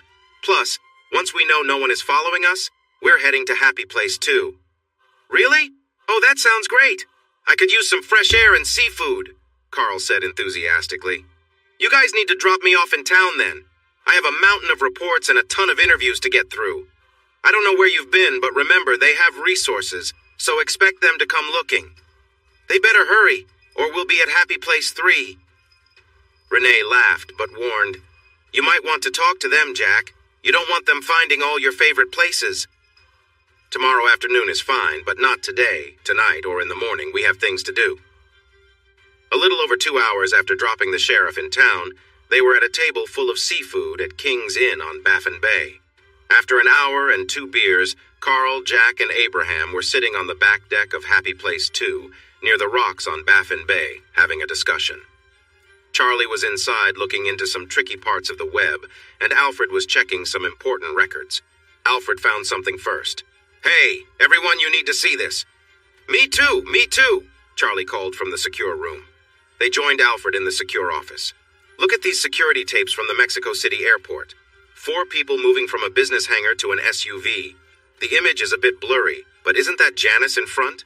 There's a woman with the man I think is Daniel King, but I can't see her clearly. They watched as Alfred rewound the tape, then Jack spoke up. That's Janice. I recognize her walk and that dress. I think that's April, but I'm not sure. If that's Janice in front, then that must be April with King. I don't see anyone pointing weapons at them, Cross said, so they probably aren't being forced to stay. Oh, they aren't, or if they are, they have internet access, Charlie called. All 3 of you come here. This just came up, it answers one question and raises many more. We saw what you shared. They're going wild. Don't share our journal until tomorrow after lunch. You're right.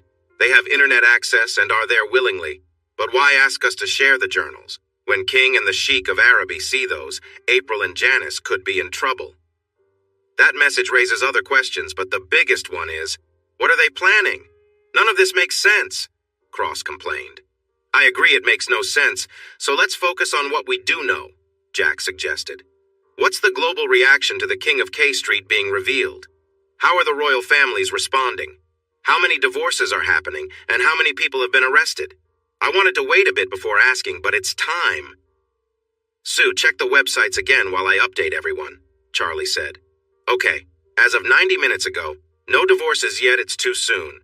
The 3 royal families and the 2 prime ministers have no comment at this time, and there haven't been any arrests. But cases have been opened in New York, New Jersey, Pennsylvania, Maryland, Virginia, California, and Washington, D.C. We expect Florida and Texas to follow, but King has been a big supporter of campaigns in those states, so it's uncertain.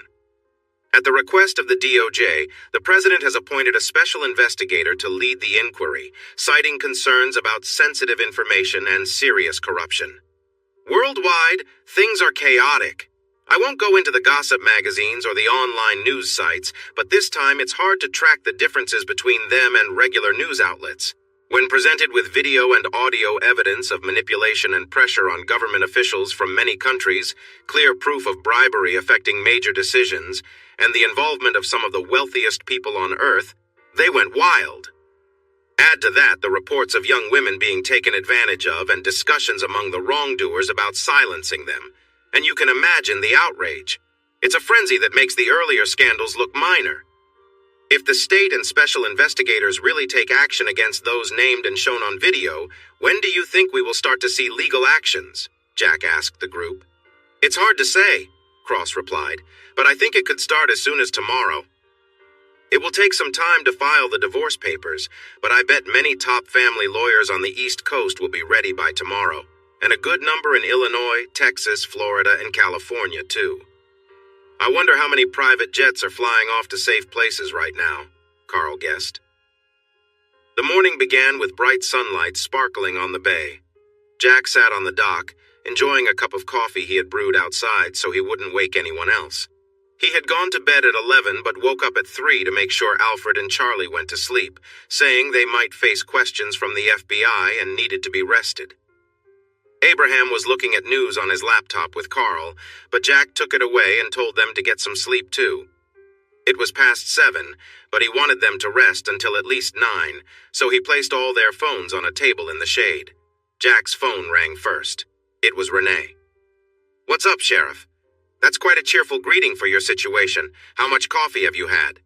"Just 2 cups, but they are really strong. So, what's going on?" "The deputy director came here to keep things under control, but after this new special counsel called, he was quiet and went back to where he came from. More agents from other agencies arrived last night, so the governor sent more rangers and investigators to help, and I'm stuck in my office. Need some help with the fishing? They don't want me to do my work or talk to anyone until they decide what I can say. Oh, and the town is filled with news vans.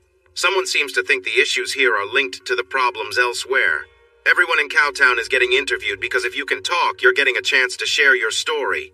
The other guys are sleeping in after staying up too late, and I have my fishing pole but haven't cast it yet. If you and any others want to fish, come on over. I have plenty of space at my place with a fishing pier, a swimming area, and 2 boats. By the way, before I made them go to bed, the boys were surfing and caught some good waves. I thought you might like to know that. I'll send a count. See you at King's Inn when it opens at 11. 4.5 hours later, feeling full from the flounder and shrimp they had eaten, they gathered in the secure office, looking at Jack with anticipation. "Well, it's nice to have you all here, especially those of you for the first time, but if you're hoping for me to explain everything, you'll be let down. So, who wants to go first, law enforcement or the tech guys?" Alfred and Charlie had taken a break to eat at King's Inn and looked quite pleased since before they left. "You all go ahead, we'll go last." "Danny, your news is fun too. Catch them up," Renee said. With a big smile, Danny started to share his story. "We've been using the SNR drones, and Red has placed microphones inside and around the house so we can hear what's being discussed and planned. You would think that since these are federal agents," he said, shaking his head. "But we're glad they didn't take action because it helps us know what we know. By the way, Red and his team are listening to almost everything said out there. Anyway, the new group of guys seems lost and confused, and the ones who were already here are tired and frustrated from trying to bring each new group up to speed. Even those who were involved in the earlier planning are still struggling to catch up. There is one guy, though, a tall man who looks like he might be from the Middle East, and he's smart. He has some good ideas. He really wants to talk to you 5, pointing at Jack, Carl, Abraham, Alfred, and Charlie. But so far, it hasn't been made a priority by his bosses. Still, I would be ready by tomorrow. He knows what he's talking about and can convince others. Last night, they were heading in many different directions, some of which included hiding things until they got the call about the media buzz. The ATF, FBI, Homeland Security, and CIA, the whole group still weren't working together when we left town, but the special counsel is putting strong pressure on them, and the media questions have them worried. I expect they will sort things out soon. I could share some funny stories, but Alfred and Charlie seem eager, so I'll let you share your news, boys." Alfred jumped in. "This morning before we went to lunch." "No, start with last night. They need background," Jack said. Charlie took the lead when Alfred looked a bit let down. "Let me handle it, Sue, then you can continue." Charlie explained about the plane landing and the travelers getting off in Mexico City. He showed them the blurry video and then shared the text that was supposedly sent by April or Janice. "So now you have evidence that the women are involved with King and the Sheik?" Elias asked with a serious look. "It seems that way, but the message is confusing," Jack replied. "How can they not worry about King finding out they told on him after lunch today?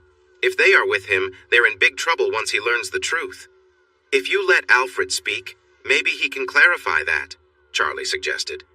Everyone turned their attention to Alfred. "They have 4 rooms at the Hilton Mexico City Airport.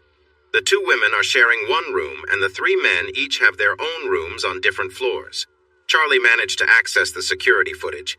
and we saw them coming back to their rooms with several bags of items late yesterday. This morning, all 5 of them came out of their rooms looking different. They had changed their hair color and styles, wore loose tourist shirts and shorts, and covered most of their faces with glasses and hats. Mule informed us that a flight plan had been filed for a plane headed to Madagascar.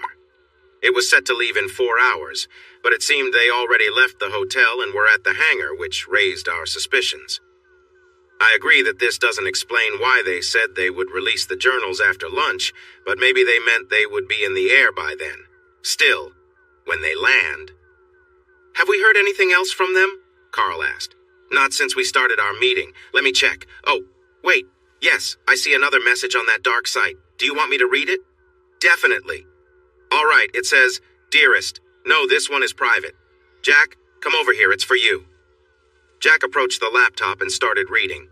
His expression changed from concern to sadness, and soon tears streamed down his face.